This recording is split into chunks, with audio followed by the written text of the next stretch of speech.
వసిన్యాది దేవతలు అమ్మవారిని స్తోత్రం చేస్తూ కేశాది పాదాది పర్యంతం ఈ రోజునంటారు. ఈ రోజునంటారు అంటే నా ఉద్దేశం తరువాతి నామంలో అంటారు అని, అంటే ఇవాళే అన్నారు అని కాదు, దానికి వాచ్యార్థం యథార్థంగా పదద్వయ ప్రభాజాల పరాకృత సరోరుహ అని పిలిచారు. పదద్వయము అంటే అమ్మవారి యొక్క పాదయుగళి, రెండు పాదములు. పదద్వయ ప్రభాజాల, అమ్మవారి యొక్క పాదములలోంచి వచ్చేటటువంటి కాంతి ఏదైతే ఉందో అది పరాకృత సరోరుహ, పద్మముల యొక్క కాంతిని పరిహసించినది లేదా అతిక్రమించినది, తిరస్కరించినది, తోసిరాదన్నది. దాని యొక్క కాంతిని మించినటువంటి కాంతితో ప్రకాశించుచున్నది అని దాని అర్థం. ఇది బాహ్యంలో చూస్తే ఒక పోలికతో చెప్పినటువంటి నామంలా కనపడుతుంది అంతే. పద్మముల యొక్క కాంతి ఎలా ఉంటుందో అంతకన్నా కాంతివంతంగా అమ్మవారి పాదాలు ఉన్నాయి. లేదా అమ్మవారి పాదముల యొక్క కాంతి ముందు పద్మముల యొక్క కాంతి సరిపోలేదు. అలా అన్నా చెప్పాలి, ఇలా అన్నా చెప్పాలంతే, అంతకన్నా అందులో చెప్పడానికి మీకేం కనపడదు. కానీ మీరు కొంచెం జాగ్రత్తగా పరిశీలనం చేస్తే మాత్రం మీకు ఒక విషయం అర్థమవుతుంది.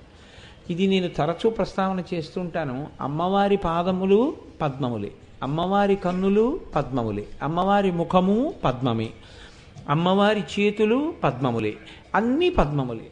ఎందుకు ఇలా పద్మములు పద్మములు పద్మములు అంటాం? నిజంగా మీరు ఆలోచించండి, పద్మానికి పాదానికి పోలిక ఏమైనా ఉందా లోకంలో? మన పాదాలు ఎలా ఉంటాయో అమ్మవారి పాదాలు అలాగే ఉంటాయండి పోలిక్కి. అందులో పెద్ద తేడా ఏం ఉండదు. అవి దివ్యంగా ఉంటాయేమో కానీ నా పాదం ఎలా ఉంటుందో అమ్మవారి పాదం కూడా అలాగే ఉంటుంది బాహ్యంలో చూసినప్పుడు. పద్మానికి పాదానికి తేడా అసలు పోలిక ఎక్కడుంది? ఎక్కడా లేదు. ఎందుచేత అంటే పద్మానికి చుట్టూ దళాలు ఉంటాయి, పాదానికి దళాలు ఉండవు. పద్మానికి మధ్యలో దుద్దు ఉంటుంది, పాదానికి మధ్యలో దుద్దు ఉండదు. పద్మంలో సుగంధం ఉంటుంది, పాదంలో సుగంధం ఉండదు.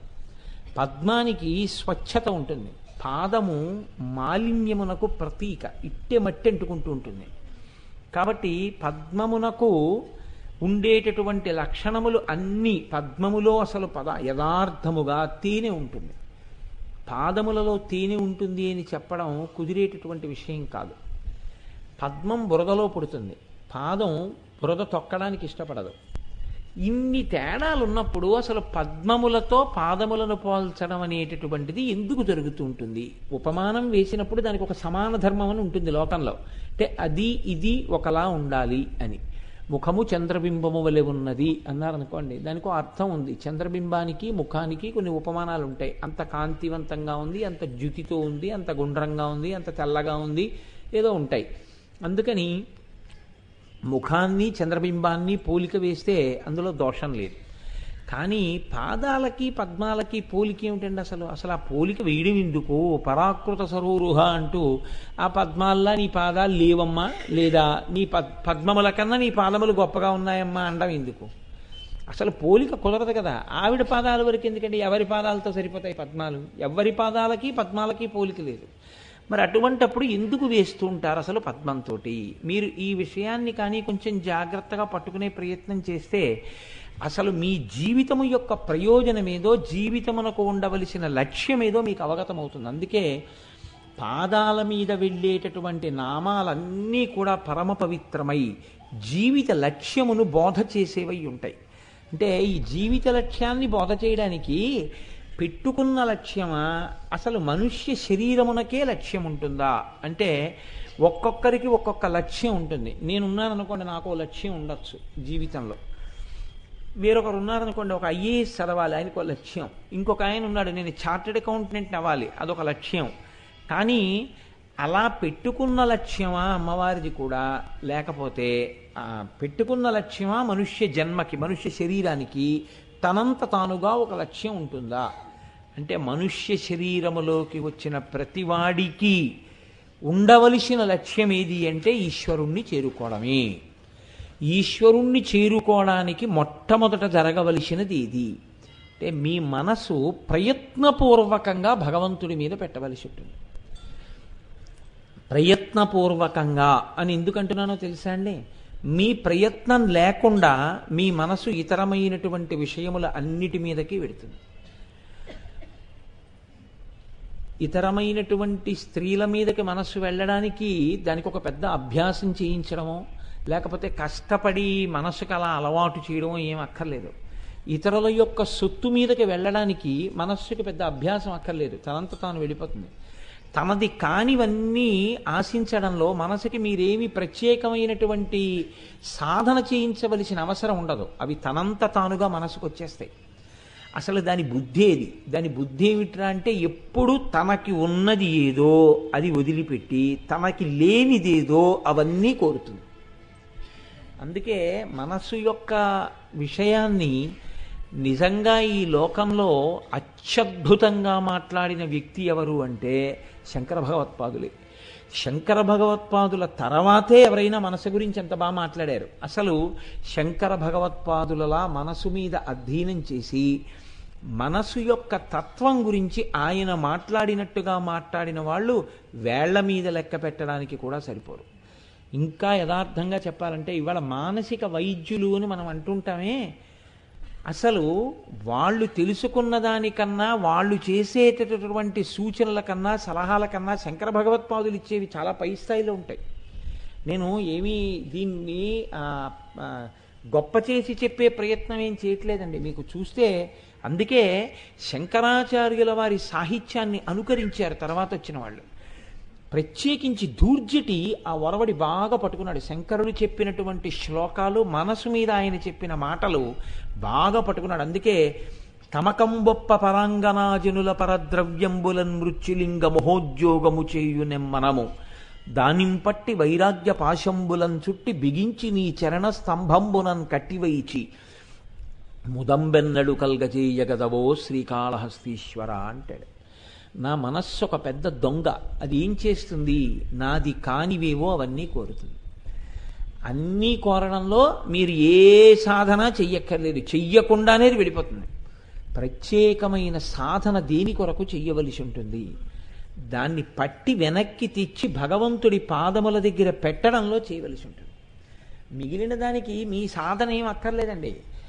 ఇప్పుడు మనస్సు ఎలా చెప్తే అలా వినేటటువంటి దానికి మీరు ఏ ప్రయత్నము జీవితంలో అక్కర్లేదు, ఏమీ అక్కర్లేదు. మనసు చెప్పింది చెప్పినట్టుగా చేసేయడానికి చాలా హాయిగా చేసుకుంటూ వెళ్ళిపోతూ ఉండవచ్చు.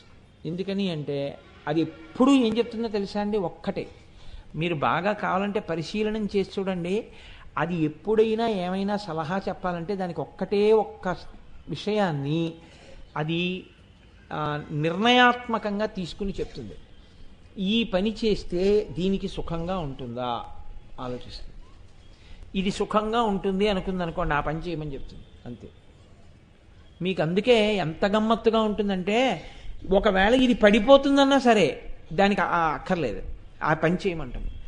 నీకు 350 డయాబెటిక్ రీడింగ్ ఉందయా, నువ్వు తినకు షుగరు అన్నారనుకోండి డాక్టర్ గారు, తినమని ఎవరు చెప్తున్నారండి? మీరు ఆలోచించండి. ఇంట్లో భార్య చెప్పదు, పిల్లలు చెప్పరు, డాక్టర్ గారు చెప్పలేదు, మరి దేనికి తింటున్నాడు? తింటున్న వాళ్ళందరూ తినకుండా ఉండలేకపోతున్నానండి అంటాడు. తినకుండా ఉండలేకపోవడం అన్న బలహీనత ఎవరి ప్రేరణ వల్ల వస్తుంది?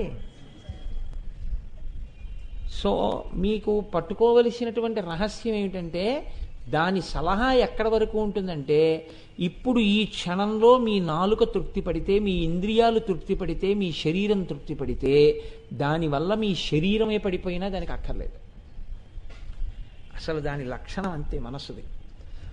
మనసు ఎప్పుడూ మీకు చాలా గొప్ప ఉపదేశాలు చేసే ప్రయత్నం తనంత తానుగా చెయ్యదు. అందుకే ఆర్షధర్మంలో ప్రవచనం చెయ్యడం, పురాణం చెప్పడం, పురాణం వినడం, ధర్మం తెలుసుకోవడం, నడువడి దిద్దుకోవడం ఇవన్నీ ఎందుకు వచ్చాయి తెలుసా అండి? మనస్సు యొక్క స్థితిని పట్టుకోవడానికి వచ్చాయి. మనసు చెప్తున్న మాటలను అనుకరిస్తూ వెళ్ళిపోతే ఏం అలవాటు అయిపోతుందంటే త్యాగము అన్న మాటకి జీవితంలో అసలు చోటు ఉండదు. బాగా జ్ఞాపకం పెట్టుకోండి. త్యాగము అంటే ఏమిటో తెలుసా అండి? ఒక్కటే, ధర్మములోనికి ప్రవేశించుట. తలుపు తెరిస్తే కదా మీరు ఇంట్లోకి పెడతారు, తలుపు తెరవకుండా ఇంట్లోకి ఎలా పెడతారు? ఆ గేటు తీస్తే మీరు లోపలికి వస్తారు. త్యాగమన్న ద్వారం తెరుచుకుంటే మీరు ధర్మంలోకి పెడతారు. త్యాగం అంటే ఎలా ఉంటుందో తెలుసా అండి? మనస్సు ఏం చెప్తుందంటే, నేను ఉదాహరణకి 6 గంటలకి ఇంటికి వచ్చాను అనుకోండి ఆఫీసు నుంచి ఆలస్యంగా, 6:30కి ప్రవచనానికి వెళ్ళిపోవాలి. అంటే నేను 6:20కి నా స్నానం అయిపోవాలి, సంధ్యావందనం అయిపోవాలి, పంచకట్టుకోవడం అయిపోవాలి, సిద్ధమైపోవాలి. 6 అయిపోయింది. రోజు చెప్తున్నావుగా లలితా సహస్రం భగవంతుడి గురించి కాదా, ఇవాళకి సంధ్యావందనం ఆపే, ఇవాళకో నమస్కారం చెయ్యి అంటుంది. సంధ్యావందనం ఆపేసెయ్యి అని చెప్పిన మనసు కాఫీ ఇవాళకి 3 గుటకలు తాగేసి వెళ్ళిపోని మాత్రం ఒక్కనాటికి చెప్పాలి. మీరు కొంచెం జాగ్రత్తగా ఆలోచించండి. అది ఏవి చెప్తుందంటే, ఏవి మీకు ఉత్తమ గతులనిస్తాయో, ఏది మిమ్మల్ని ధర్మం వైపుకి నడిపిస్తుందో అక్కడ తలుపేస్తుంది. ఇది వద్దులే అంటుంది. ఇంకా మీరు అలా బాగుంటుందా అంట, మనం వెంటనే నో అనలేము. ఆ స్థాయికి వెళ్ళిపోతే వేరండి, మనసు కుక్క పిల్ల విన్నట్టుగా ఉంటుంది మాట. కానీ మనం అలా అనలేం కాబట్టి అది ఏం చేసుకుంటుందంటే, అది నియంత్రించడం అలవాటు చేసుకుంటుంది. ఒక్కొక్క ఇంట్లో ఎలా ఉంటుందంటే, యజమానురాలి కన్నా పని మనిషి శక్తివంతంగా ఉంటుంది. ఒక్కొక్క ఆఫీసులో అధికారి కన్నా అక్కడ ఉన్న గుమాస్తా శక్తివంతంగా ఉంటాడు. అంటే ఈయనకి ఆయన లొంగిపోయి ఉంటాడు. వీడిని ఏమైనా అనడానికి, వీడిని ఏమైనా అంటే వాడు నా మూలాలు కదిపేస్తాడనో భయం ఉంటుంది. అలా మనసు ఏం చేస్తుందో తెలుసా అండి, ఎప్పుడూ ధర్మం వైపుకి త్యాగం చేయనివ్వదు మిమ్మల్ని. వద్దు అంటుంది. రేపు 9 గంటలకి లలితా సహస్రం చదవడానికి వెళ్దాం అన్నాం అనుకోండి, అది ముందు ఏం చెప్తుందో తెలుసా అండి, కిందటి వారం చదివావుగా అంటుంది. కిందటి వారం చదివితే ఏమి, మళ్ళీ చదువుకుందాం కదా, చదివావు కదా, లేచి భీష్మేకాదశి అన్నావు, లేచావు. అది నీకు తగ్గట్టు వాడు దొరికాడు. ఇప్పుడు అయ్యప్ప సాంగుల్లో వాడు ఏదో చెప్తూ ఉంటాడు, లేచావు, తెల్లారగట్టు లేపేశావు. ఆదివారం వచ్చింది, పోనీ కాసేపు పడుకుందామంటే ఆదివారమే భీష్మేకాదశి వచ్చింది అన్నావు. పోనీ కిందటి ఆదివారం పడుకొని ఇచ్చావా, వాడు పొద్దున్న 6ంటికి లలితా సహస్రం గేట్లు వేసేస్తారన్నాడు, అప్పుడు లేపేశావు. దీని గురించి ఏమన్నాడు, నిన్న 10ంటికి అన్నాడు, ఇవాళ అన్నాడు 9 అన్నాడు. కాబట్టి ఇవాళ మీరు పూజ చేసుకోవడానికి సరిపోదా టైము అన్నాడు పైగా. అందుకని ఇక్కడ పూజ అవ్వాలి, అక్కడికి వెళ్ళాలి. కాబట్టి చేయకపోతే తప్పు అయిపోతుంది. కాబట్టి ఏమైపోతుంది అంటే, ఇవన్నింటినీ అధిగమించే ప్రయత్నం చేస్తుంది. వాడు అలాగే చెప్తాడు, ఓ మాట నేర్చుకున్నావు కదా, ఇప్పుడు మళ్ళీ వెళ్ళినా అదే చెప్తాడు. ఎందుకు ఆ పాటి దానికి, హాయిగా ఏదో కాసేపు ఇవాళ ఆదివారం కాస్త ప్రశాంతంగా కూర్చుందాం. ఇంకా మీకు ఏం వేస్తుందంటే, ఇంత టెన్షన్ ఉండకూడదు, ఇంత స్ట్రెస్ ఉండకూడదు, వీక్లీ ఒక్కరోజు హాయిగా ప్రశాంతంగా కూర్చోవాలి. ఎందుకు అలా తిరుగుతూ ఉంటుంది, త్యాగమునకు తలుపులు మూస్తుంది, మూసి ధర్మం వైపుకి నడవనివ్వదు. ప్రయత్నపూర్వకంగా మీరేం చేయాలంటే, మనసు మీకు ఆదేశం ఇచ్చినప్పుడల్లా మీరు వెనక్కి తిరిగి అడుగుతుండాలి, అలా ఏమన్నారు అంటుండాలి. చిత్రం ఏమిటంటేనండి, ఇది అన్నింటిల్లో చేస్తాడు మనిషి. మీరు చూడండి, ఒక ఇంటి యజమాని చేయవలసిన నిర్ణయాన్ని పక్కింటి ఆయన చేశాడు అనుకోండి. మీ అబ్బాయిని బలానా కాన్వెంట్లో జాయిన్ చేస్తున్నామండి అన్నాడు అనుకోండి. మా అబ్బాయిని ఎక్కడ జాయిన్ చేయాలో నాకు తెలుసండి, మీరు ఎందుకంత శ్రమ తీసుకుంటున్నారంటాడు. ఒకవేళ అది మంచిదైనా నన్ను అడగాలి, కానీ అదే మీరు జాయిన్ చేసేయడం ఏంటంటాడు. కానీ మీ బుద్ధి, మీరు తరించవలసిన శరీరం, కానీ అది దానిష్టం వచ్చినట్టే నడిపిస్తుంది, మిమ్మల్ని స్వతంత్రంగా నడవనివ్వదు. కాబట్టి మీరేం చేయాలంటే, don't step in to my shoes అని చెప్పాలి. నా బూట్లు నువ్వు తొడుక్కోకు, నా నిర్ణయాలు చేయడానికి బుద్ధి ఉంది, నువ్వు ప్రతిపాదన చేయి చాలు. కాబట్టి నేను అడుగుతాను వెనక్కి తిరిగి, ఏం చెప్పావు అని అడుగుతాను అని మీరు అలవాటు చేశారనుకోండి. మీరంటే నేనేం పెద్ద ప్రాజ్ఞుణ్ణి అయిపోలేదు, నేనైనా మనసు ఒకటి చెప్పింది అనుకోండి, వెనక్కి తిరిగి ఏం చెప్పారు మాస్టారు అని అడగాలి. అంటే వద్దులేండి ఇవాళ సంధ్యావందనం మానేవోయ్ అందనుకోండి. ఎందుకు వచ్చిన ఉపన్యాసాలు నువ్వు చెప్పేది, ఉపన్యాసానికి అరగంట వెళ్ళి ఆలస్యంగా వెళ్ళి పర్వాలేదు, సంధ్యావందనం మాత్రం మానకూడదు. సంధ్యావందనం గురించి పెద్దలు ఏం చెప్పారో, వేదం ఏం చెప్పిందో, పరమాచార్య ఏం చెప్పారో నువ్వు ఎన్ని గ్రంథాల్లో చదివావు, ఎంతమందికి నువ్వు చెప్పావు, నువ్వు చెప్పబట్టి ఎంతమంది సంధ్యావందనాలు చేస్తున్నారు. ఇవాళ ఎవ్వరూ చూడలేదు కదా అని నువ్వు మానేస్తావా సంధ్యావందనం? ఒక పావు గంట ఉపన్యాసానికి ఆలస్యంగా వెళ్ళి నా సంధ్యావందనం ఆలస్యం అయిందని సభకి చెప్పు, ఎవ్వరూ నీ పీక తీరు. సంధ్యావందనం మంతి మాత్రం ఒప్పుకోను. ఇప్పుడే కాదు ఇంకెప్పుడు చెప్పకి సలహా. సంధ్యావందనం ఎంత తొందరగా చెయ్యొచ్చో చెప్పు, అంతేకాని సంధ్యావందనం మానమని చెప్పకు అని మీరు అన్నారనుకోండి. అది ఏం చేస్తుందంటే, తప్పైపోయిందండి ఇంక నేను ఎప్పుడు ఇలా చెప్పను ఏంటంటుంది, మీకు ఆ సలహా చెప్పే ప్రయత్నం చేయదు. మీరు మనసుని దిద్దకపోతే మనసు ఎప్పుడూ ధర్మము వైపుకి వెళ్ళదు. అందుకని భగవంతుని యొక్క రూపాన్ని చెప్పేటప్పుడు అన్ని పద్మములని చెప్తారు. ఎందుకు చెప్తారో తెలుసా అండి? ఈ కంటితో మీకు నచ్చి మీ మనస్సు వెళ్ళి వాలేవన్నీ మీ అభ్యున్నతికి పనికొస్తాయని చెప్పడం కుదరదు. ఈ కళ్ళతో టీవీ చూస్తున్నప్పుడు మనసు అక్కడ మగ్నమైందనుకోండి, అది మిమ్మల్ని ఉద్ధరించేదేమీ. లేకపోతే నేను అక్కర్లేని విషయాలన్నింటి మీద నా దృష్టి పెట్టుకున్నాను అనుకోండి, అవి నన్ను ఉద్ధరించేదేమి ఉండదు, దానివల్ల పతనమే వస్తుంది. కానీ భగవంతుడి మీద పెట్టుకున్నాను అనుకోండి, మనస్సు ఏదో ఒక్క దాని మీదకి వెళ్ళి పట్టుకోవడం అలవాటు అయిపోయింది అనుకోండి. అమ్మవారి కన్నులు చూడడంలో నాకు ఆనందం, అమ్మవారి లలాటం చూడడంలో నాకు ఆనందం, అమ్మవారి గడ్డం చూడడంలో నాకు ఆనందం, అమ్మవారి పాదములు చూడడంలో నాకు ఆనందం. అందుకే ఇవన్నీ పద్మములే. మనస్సనబడేటటువంటి తుమ్మెద అమ్మవారనబడేటటువంటి జగజ్జనని యొక్క స్థూల రూపమునందు ఏ అవయవం మీద వాలి పరమభక్తితో కూడి అక్కడ మకరందాన్ని తాగినా భక్తితో అమ్మవారి యొక్క అనుగ్రహాన్ని జుర్రుకుని వాలినటువంటి చూపులు మనస్సు అభ్యున్నతిని పొందుతాయి. కాబట్టి మామూలు పద్మము దాని వంక అలా చూశారనుకోండి, పద్మం వంక, మీకేమైనా అభ్యున్నతిని ఇవ్వగలదా? పద్మం ఏమీ ఇవ్వలేదు. పైగా పద్మమునకు సహజంగా జన్మము ఉన్నది, మరణము ఉన్నది. పద్మం తెల్లవారకట్ట దాని జననం. ప్రతి పద్మము బురదలో తెల్లవారకట్ట పుట్టాలి. ప్రతి మనిషి అమ్మ కడుపులోంచి ఏదో ఒక సమయంలో బయటికి రావాలి. 27 నక్షత్రాల్లోనే పుట్టాలి.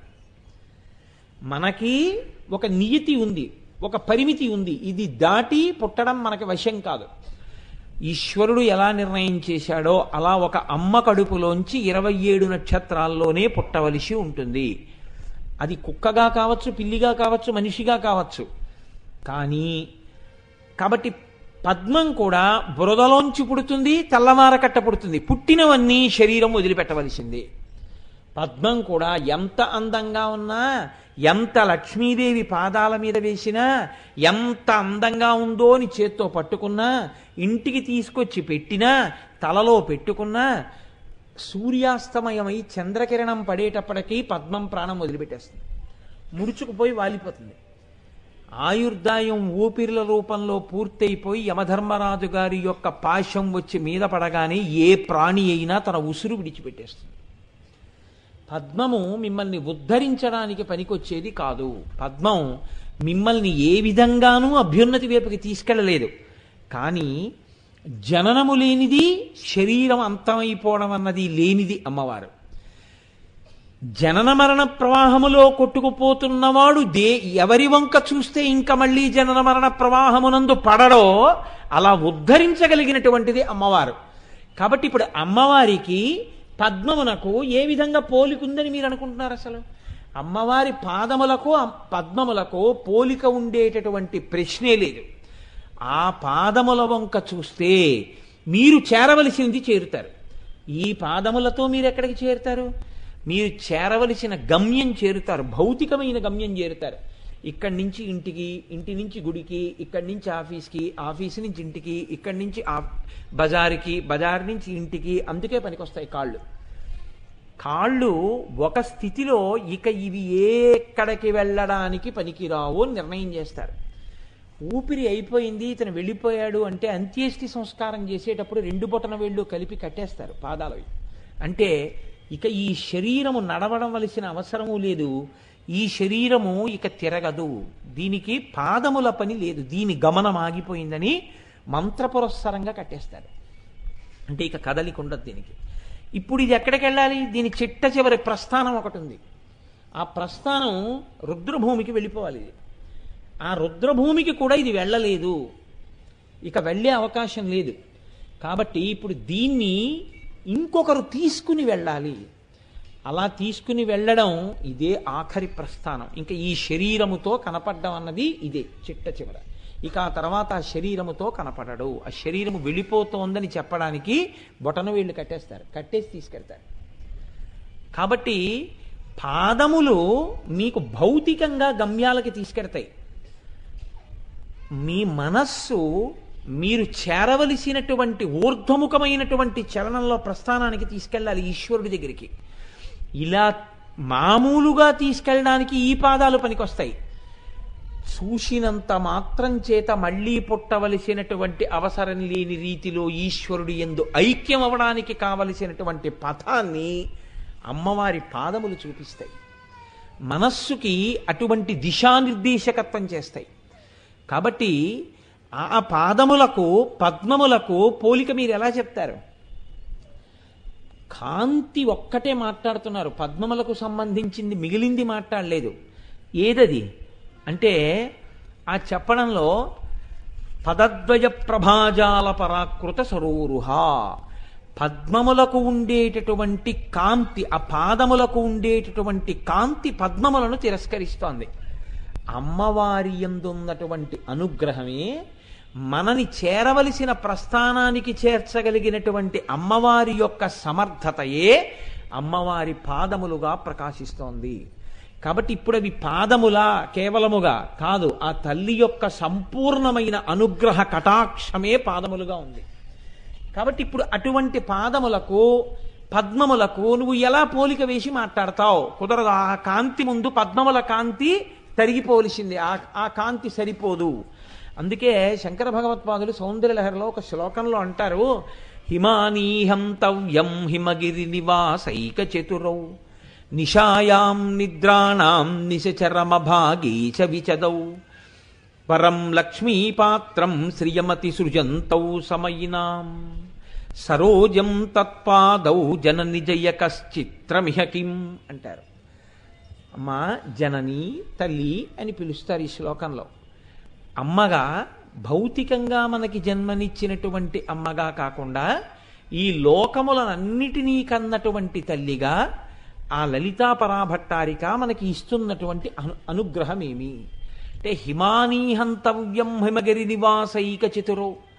తల్లి నీవు మంచుకొండకి కుమార్తెగా పుట్టావు. అది మంచుకొండ, దాని అస్తిత్వం ఏమి? గట్టిగా ఎండ కాస్తే కరిగిపోతుంది. అటువంటి మంచుకొండకి నువ్వు కూతురుగా పుట్టడం అంటే నువ్వు కూడా ఒక జన్మానబడేటటువంటి దానికి కట్టుబడ్డావా? నీ అంత నువ్వు అనుగ్రహించి మంచుకొండకి కూతురయ్యావా? నువ్వు ఒక జన్మకి కట్టుబడి కాదు, నువ్వు అనుగ్రహించి కూతురుగా వచ్చావు. పుట్టుకయందు నేను పుట్టి వీరిని ఉద్ధరించానని చెప్పుకోవడం నాకు కుదరదు. నన్ను కన్న తల్లిదండ్రులు ఉన్నారు, నేను వారిని కడుపున ఎందుకు పుట్టానో తెలుసా అండి? ఆ తల్లిదండ్రులను ఉద్ధరించడానికి నేను పుట్టాను అని నేను అంటానా అంటే అలా అనడానికి నేను సరిపోను, అలా కుదరదు. కానీ అమ్మవారు పుడితే ఆ పుట్టుక చేత వెంటనే ఆ వంశం తరించిపోయింది. అసౌనాసా వంశస్థుహినగిరి వంశధ్వజపటి అని కదా శంకరాచార్యులు వారు అన్నారు. కాబట్టి తల్లి నువ్వు మంచుకొండకి కుమార్తెగా పుట్టావు.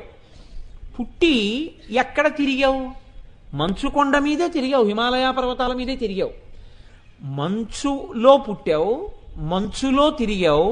మంచులో ఉన్నటువంటి కైలాస పర్వతానికి అధినాథుడైనటువంటి వాడు పరమశివుడికి 2 పేర్లు, గిరిష గిరీష అని. ఒక పేరు చేత మంచుకొండ యందు పడుకునేవాడు అని గుర్తు కైలాస పర్వతం మీద, ఇంకొక పేరు చేత దానికి అధినాథుడైన వాడు అని గుర్తు. కాబట్టి ఆవిడ మెట్టినిల్లు కూడా మంచు సంబంధమే. మంచు సంబంధం ఉన్న చోట పుట్టింది, మంచు సంబంధం ఉన్న చోట మెట్టింది, మంచు కొండల మీద తిరిగింది. లోకంలో ఉండేటటువంటి లక్షణం ఏమిటంటే ఒక పద్మం కానీ పుట్టిందనుకోండి, అసలు మంచు ఎక్కడ ఉంటుందో అక్కడ ఆ మొగ్గ విడదు. ఎందుకు విడదో తెలుసా అండి? మొగ్గ బాగా విడాలి అంటే, పద్మం విచ్చుకోవాలంటే సూర్యకిరణాలు పడితేనే విచ్చుకుంటుంది. సూర్యకిరణాలు ఎప్పుడు పడవు? మంచు ధారాళంగా పడుతోందనుకోండి, సూర్యుడు లేడని గుర్తు, అక్కడ సూర్యప్రకాశం లేదు. సూర్యప్రకాశం లేని చోటే మంచు పడుతుంది. సూర్యప్రకాశం లేని చోట మంచు పడుతోంది కాబట్టి అసలు అక్కడ ఆ పద్మం విచ్చుకోలేదు. అథవా విచ్చుకుందనుకోండి, ఇలా కొద్దిగా విచ్చుకునేటప్పటికి ఆ రేకుల మీద కానీ మంచు వచ్చి పడింది అనుకోండి, ఆ మంచు యొక్క బరువుకి ఆ చాలా తేలికగా సౌకుమార్యంగా ఉండేటటువంటి ఆ రేకులు విరిగిపోయి ఊడిపడిపోతాయి. 2 మంచు బరువుకి ఇంకా విచ్చుకుంటున్నటువంటి ఆ పువ్వు యొక్క దుద్దు మీదకి వెళ్ళి మంచు ముద్ద పేరుకుందనుకోండి, వెంటనే నల్లగా కవిలిపోయి ఆ నాళంతో సహా పద్మం ఒరిగిపోతుంది, కిందకి ఒరిగిపోయి బురదలో పడిపోతుంది. కాబట్టి మంచు మీద పడితే పద్మం తట్టుకోదు, మంచు ఉంటే పద్మం విచ్చుకోదు. మంచులో పద్మం అసలు బతికి ఉండలేదు. అసలు మంచు పద్మము ఈ రెండు ఒకదానితో ఒకటి పడేటటువంటి విషయాలు కావు. కాబట్టి హిమానీహంతవ్యం హిమగిరి నివాసైక చతురౌ నిశాయాం నిద్రాణం నిశిచరమ భాగే చ విశదౌ. రాత్రి అయితే అసలు తెరుచుకుని ఉండదు. పోని మంచు లేదండి, సూర్యప్రకాశం చాలా బాగుంది, సూర్యకిరణాలు పడుతున్నాయి, పద్మం విచ్చుకుంది, తెల్లవారగానే సూర్యకిరణాలు పడితే విచ్చుకుంది కదా అని చెప్పి ఇంకా పద్మం అలా ఉండిపోతుందని మీరు అనుకుంటున్నారా?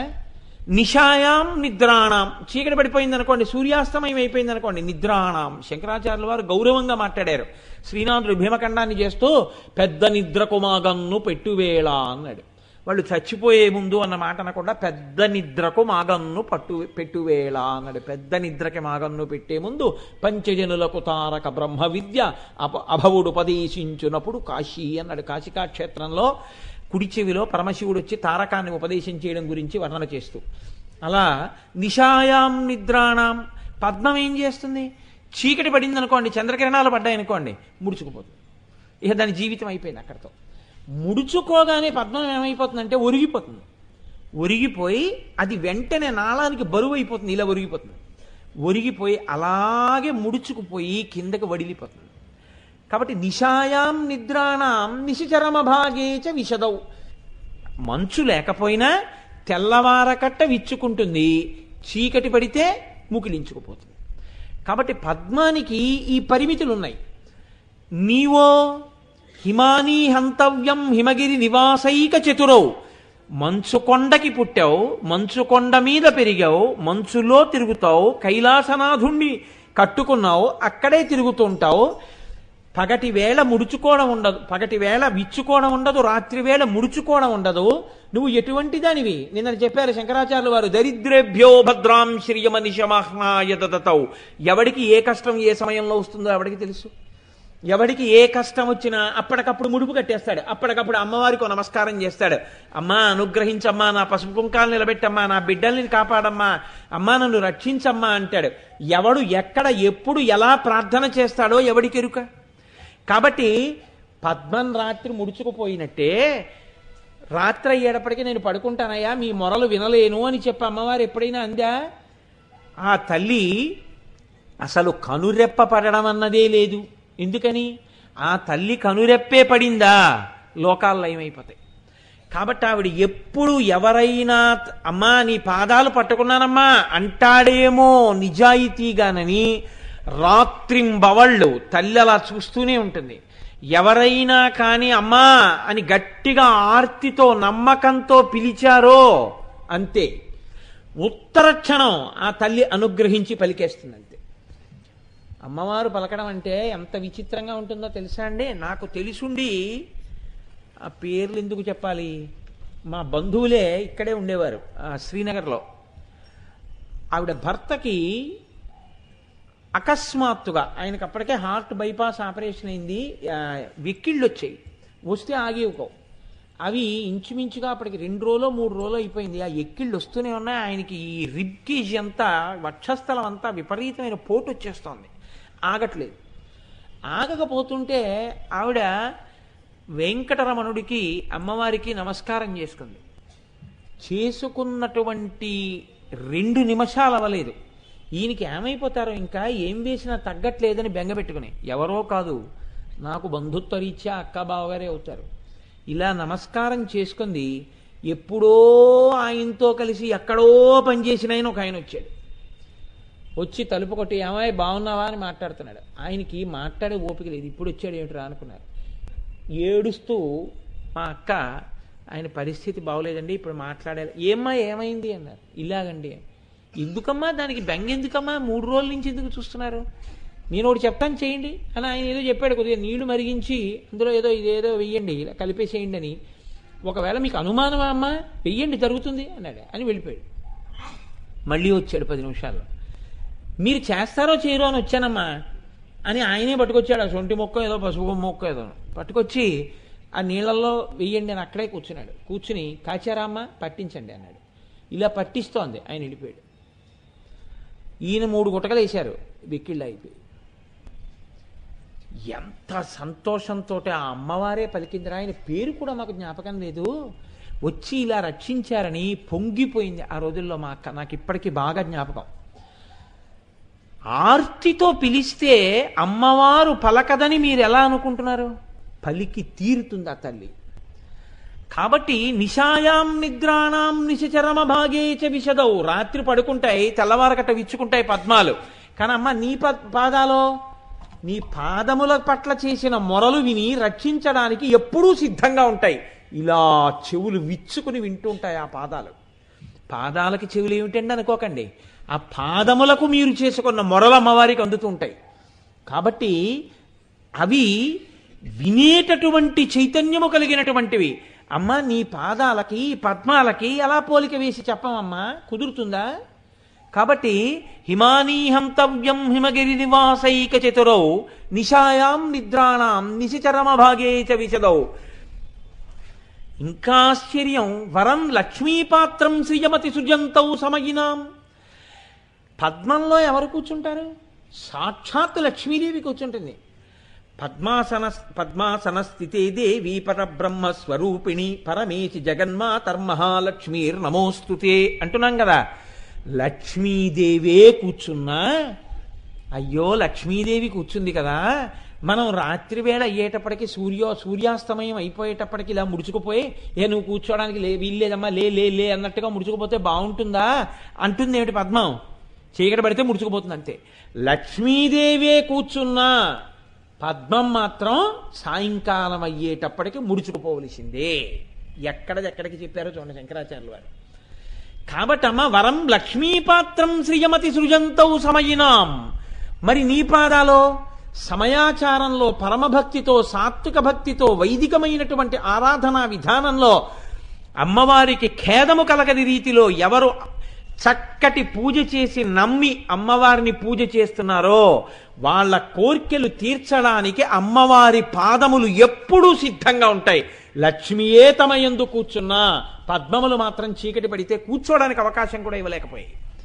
కానీ నా తల్లి పాదములో రాత్రింబవళ్ళు వినగలవు, రాత్రింబవళ్ళు కోర్కెలు తీర్చగలవు. లక్ష్మియే తమ యందు కూర్చున్నా రాత్రి అయ్యేటప్పటికి వాటికే తీరలేదు కోరిక. కానీ మా అమ్మ పాదములో రాత్రింబవళ్ళు కోర్కెలు తీర్చగలవు. కాబట్టి అమ్మ హిమానీహంతవ్యం హిమగిరి నివాసైక చతురౌ నిశాయాం నిద్రాణం నిశచరమ భాగే చ విశదౌ వరం లక్ష్మీపాత్రం శ్రియమతి సృజంతౌ సమయినాం. అటువంటి పాదములు కలిగినటువంటి తల్లి సరోజం తత్పాదౌ జనని జయ కశ్చిత్రమిహకిం. ఈ సరోజములున్నాయే పద్మములు, ఈ పద్మములకు నీ పాదములకు ఎలా పోలిక చెప్తామమ్మా? నీ పాదముల కాంతి ముందు పద్మములు సరిపోతాయా? సరిపోలేదు తల్లి అన్నారు శంకరాచార్యులు వారు. ఎక్కడ వసిన్యాది దేవతలు అమ్మవారి పాదముల వంక చూసి ఒక్కసారి ఆ మాట అన్నారో, పదద్వయ ప్రభాజాల పరాకృత సరూరుహ అన్నారో, అది స్పష్టంగా అర్థమై మనం ఎందుకు అమ్మవారి పాదములు పట్టుకోవాలో మనకి తెలియచేయవలసినటువంటి బాధ్యత తనదిగా గుర్తించి శంకర భగవత్పాదులు మనకి అంత అద్భుతమైనటువంటి శ్లోకాన్ని సౌందర్యలహరిలో ఇచ్చారు. మూకశంకరులు అసలు పెద్ద విన్యాసమే చేసేశారు. అమ్మవారి యొక్క ఆ పాదములకు పద్మములకు ఉండేటటువంటి వైలక్ష్యము అనగా పద్మముల కన్నా అమ్మవారి పాదములు ఎందువల్ల గొప్పవి అన్నవి చెప్పవలసి వస్తే అసలు నిజంగా మూకశంకరులు చేసిన శ్లోకాలు ఉంటాయి. నేను మీకు ఏదో అంతా పెట్టకుండా అన్నం గిన్నెలోంచి ఏదో నేతిలో ముంచి కొద్దిగా తీసి హవిస్ ఇచ్చినట్టుగా మళ్ళీ అగ్నిహోత్రంలోనే వేసినట్టుగా మీకు ఏదో నేను ఒక్క శ్లోకం చెప్పినందుకు నేను చాలా నొచ్చుకుంటున్నాను తప్ప అసలు నిజంగా మూకశంకరుల యొక్క ప్రజ్ఞ చూస్తే, ఆయన చెప్పిన రీతి చూస్తే ఆశ్చర్యపోతాం మనం. ఆయన అమ్మవారి పాదముల వంక చూస్తూ చెప్పారు ఆ శ్లోకాన్ని. ఆయన అంటారు, దధానై సంసర్గం ప్రకృతి మలినై షట్పదకులై ద్విజాధీశ్లాఘ విదిషు విదద్భిర్ముకులతాం రజోమిశ్రై పద్మై నియతమపి కామాక్షి పదయో విరోధస్తే యుక్తో విషమశరి వైరి ప్రియతమే అంటారు. ఎంత గొప్ప శ్లోకమో చూడండి. మీరు ఈ శ్లోకాన్ని పట్టుకోగలిగితే అమ్మవారి పాదముల యందు భక్తి కలగకపోవడం అన్నది ఉండదు. శంకరులే మూకశంకరులే. ఆయన అంటారు, దధానై సంసర్గం ప్రకృతి మలినై షట్పదకులై. అమ్మవారి పాదములను ఒక పక్క పెట్టారు, పద్మములను ఒక పక్క పెట్టారు. అమ్మవారి పాదముల తరపున ఒక న్యాయవాదిని పెట్టారు, పద్మముల తరపున ఒక న్యాయవాదిని పెట్టారు. పెట్టి ఇప్పుడు మూకశంకరులు అంటున్నారు, అమ్మ నీ పాదములు పద్మములను ఎందుకు త్రోసిరాజనాలి, ఎందుకు పద్మములు పనికిరానివి అని నువ్వెందుకు తొలగతొయ్యాలి? పద్మములు సౌభాగ్యస్థానములు, లక్ష్మీస్థానములు, పరమ పవిత్రములు. ఆ పద్మాల మీద పని కట్టుకుని అస్తమానం పద్మాలు నీ పాదాల దగ్గర పనికిరావు, నీ పాదాల దగ్గర పనికిరావు అనడానికి కేవలము నీవు అందరినీ ఒడ్డెక్కించగలవు కాబట్టి ఆ మాట చెప్తున్నారా? అంతకన్నా పద్మాలు చేసినటువంటి దోషాలు కూడా ఏమైనా ఉన్నాయా లోకంలో? అది ఏమైనా రహస్యం ఉందా అసలు? ఎందుకు నువ్వు పద్మాల్ని అస్తమానం కవులందరూ తిరస్కరించేటట్టుగా వారికి ప్రచోదనం చేస్తున్నావు? ఈ మాట మీరు కనిపెట్టాలి. కవులు చేయట్లేదుట, అలా కవులు చెప్పేటట్టుగా చేస్తున్నది అమ్మవారేట. ఎందుకని? కవులు చెప్పారంటే శక్తి, వారు మాట్లాడారంటే శక్తి ప్రచోదనం అయింది. అది అమ్మవారే చెప్పిస్తోంది. నువ్వు ఎందుకమ్మా పద్మాలు నీ పాదాలకు సరిపోవు, పద్మాలు పాదాలకు సరిపోవు, పద్మాలు పాదాలకు సరిపోవు అని ఎందుకు అలా చెప్పిస్తున్నావు? నీ గొప్పతనం కోసం చెప్పించడం కోసమైతే నువ్వు అలా స్తోత్రం చేయించుకోవు. పద్మాల యందు ఏవో దోషాలు ఉండి ఉండాలి. అప్పుడు ఏదైనా దోషం ఉండి నువ్వు నీ పాదాల దగ్గరికి వాటిని రానివ్వట్లేదు. అందుకే నీ పాదాలకి ఆ పద్మాలకి పోలిక ఉండకూడదంటున్నావు. అసలు ఆ కోణంలో మేము ఆలోచిస్తాం, ఏమైనా పద్మాలకి దోషాలు కానీ పద్మాలు చేసిన పాపాలు కానీ ఏమైనా ఉన్నాయా? ఇప్పుడు మూకశంకరులు ఒక కొత్త కోణంలో వచ్చారు. మీరు బాగా ఆలోచించండి. పద్మములు అమ్మవారి పాదములు సరిపోవు అంటే అమ్మవారు దూరంగా తోసేస్తోంది పద్మాలను. ఇప్పుడు ఇలా తోసేయడానికి పద్మాలు ఏమైనా పాపాలు చేశాయి అని మీకేమైనా ఎక్కడైనా ఆధారం ఉందా? మీరు చదివారా ఎక్కడైనా? పద్మము అంటే తామర పువ్వు అండి. తామర పూలు ఈ పాపం చేశాయి అని మీరు ఎక్కడైనా చదివారా? చలపతిరారు ఏమైనా చదివారా ఎక్కడైనా? పద్మం ఈ పాపం చేసింది, తామర పువ్వు ఈ పాపం చేసిందండి, అందుకే అమ్మవారు తన పాదాల దగ్గరికి రానివ్వదు అని మీరు ఏమైనా చెప్పడానికి ఏమైనా ఆధారం ఉందా? ఏమీ లేదు. డాక్టర్ గారు మీకు లేదు, గోపి గారు ఏమైనా అంటారనుకున్నాను నేను. కానీ మూకశంకరులు చాలా చమత్కారంగా ఓ మాట అన్నారు. ఆయన చెప్పేస్తున్నారండి శ్లోకంలో. ఆయన అంటున్నారు, దధానై సంసర్గం ప్రకృతి మలినై షట్పదకులై. పద్మములు తమంత తాముగా పాపము చేసినవి కాకపోవచ్చు, కానీ మహాపాపులైన వారితో స్నేహం చేస్తూ ఉంటాయి. ఇదో చమత్కారం. తాను పాపం చెయ్యడానికి పాపులతో కలిసి ఉండడానికి అన్న తేడా ఉందా? నాకేం పాపం లేదండి, నేనేం పాపాలు చేయని, స్నేహితుడు వస్తుంటాడు వెడుతుంటాడు, ఆయనతో కలిసి తిరుగుతాను, నేనేం చేయనే పాపం, ఆయన చేస్తుంటాడు, నాదేముందండి తప్పు, అప్పుడు నేనెందుకు పాపిష్టివాడిని అవుతాను, నేనెందుకు పాపి అవుతాను అంటారేమో. ధర్మశాస్త్రంలో ఒక లక్షణం ఉంది. బ్రహ్మహత్య చేసిన వాడితో, హేమహారీచ దొంగతనం చెయ్యడం, సురాపో కళ్ళు తాగడం, గురుతల్పక గురుపత్ని శయనించినటువంటి శయ్య మీద ఏకశయ్యాగతుడు కావడం, 5 పంచమహాపాతకాలు. మరి 4 కదా చెప్పారు, 5 చెప్పలేదు కదా. అంటే ఈ 4 చేసిన వాడు ఎవడైనా ఉంటే, అలాంటి ఒక్కటి చేసిన వాడైనా సరే వాడు నా స్నేహితుడని చెప్పి వాడితో స్నేహంగా తిరగడం. తత్సంసర్గీచ పంచమహ, ఈ 5 మహాపాతకాలు. కాబట్టి ఇప్పుడు మనం ఏమైనా చెయ్యాలా? చెయ్యక్కర్లేదు. బ్రహ్మహత్య చేసిన వాడు మాకు స్నేహితుడని మనం వాడితో తిరుగుతున్నాం అనుకోండి, నేను చేయలేదు కదా అని, మీరు మహాపాతకం చేసిన వారే. హేమహారీచ బంగారం దొంగతనం చేసిన వాడిని మీ స్నేహితుడు అన్నారనుకోండి, మీరు మహాపాతకం చేసిన వారే. సురాపో వాడు కళ్ళు తాగాడు, వాడు మీతో కలిశాక మానినట్టు ఆధారాలు లేవు, ఇంకా మీరు వాడిని స్నేహితుడు అన్నారనుకోండి, మారితే దగ్గరికి తీస్తే తప్పులేదు, మారకుండా దగ్గరికి తీశారనుకోండి మీకు మహాపాతకం అంటుకుంటుంది స్నేహితుడు అన్నందుకు. సురాపో గురుతల్పక, అసలు నేను 1కి 10 మాటలు ఆ మాట నోటితో ఉచ్చరించను కాబట్టి గురుతల్పక, ఈ 4 మహాపాతకములు చేసిన వాళ్ళు ఎవరున్నారో, తత్సంసర్గీచ పంచమహ ఈ నాలుగింటిలో 4 చేసిన వాణ్ణి కాని 1 చేసిన వాణ్ణి కాని 1 కన్నా ఎక్కువ చేసిన వాణ్ణి కాని నా స్నేహితుడని చెప్పిన వాడు ఎవడున్నాడో వాడు కూడా పంచమహాపాతకాలు చేసినవాడే. కాబట్టి తాను పాపము చేసి ఉండాలా అక్కర్లేదు. పాపం చేసిన వాడిని నా స్నేహితుడిని దగ్గరికి తీసుకుంటే చాలు, వాడు పాపం చేసిన వాడే. ఇప్పుడు పద్మాలు ఏమైనా పాపం చేశాయా? పాపం చేయలేదు, కానీ పాపం చేసిన వాళ్ళతో స్నేహం చేస్తుంటాయి. పాపం చేసిన వాళ్ళు ఎవరున్నారండి? వాళ్ళతో పద్మం స్నేహం ఎక్కడ చేసిందండి అని అనుమానం రావచ్చు. మూకశంకరులు అంటున్నారు, దధానై సంసర్గం ప్రకృతి మలినై షట్పదకులై. గండు తుమ్మెదలు, నల్ల తుమ్మెదలు ఉన్నాయి. ప్రకృతి మలినై, ప్రకృతి మలినై అంటే నల్లటి తుమ్మెదలు. అవి పుట్టుకతోనే నల్ల తుమ్మెదగా పుట్టింది.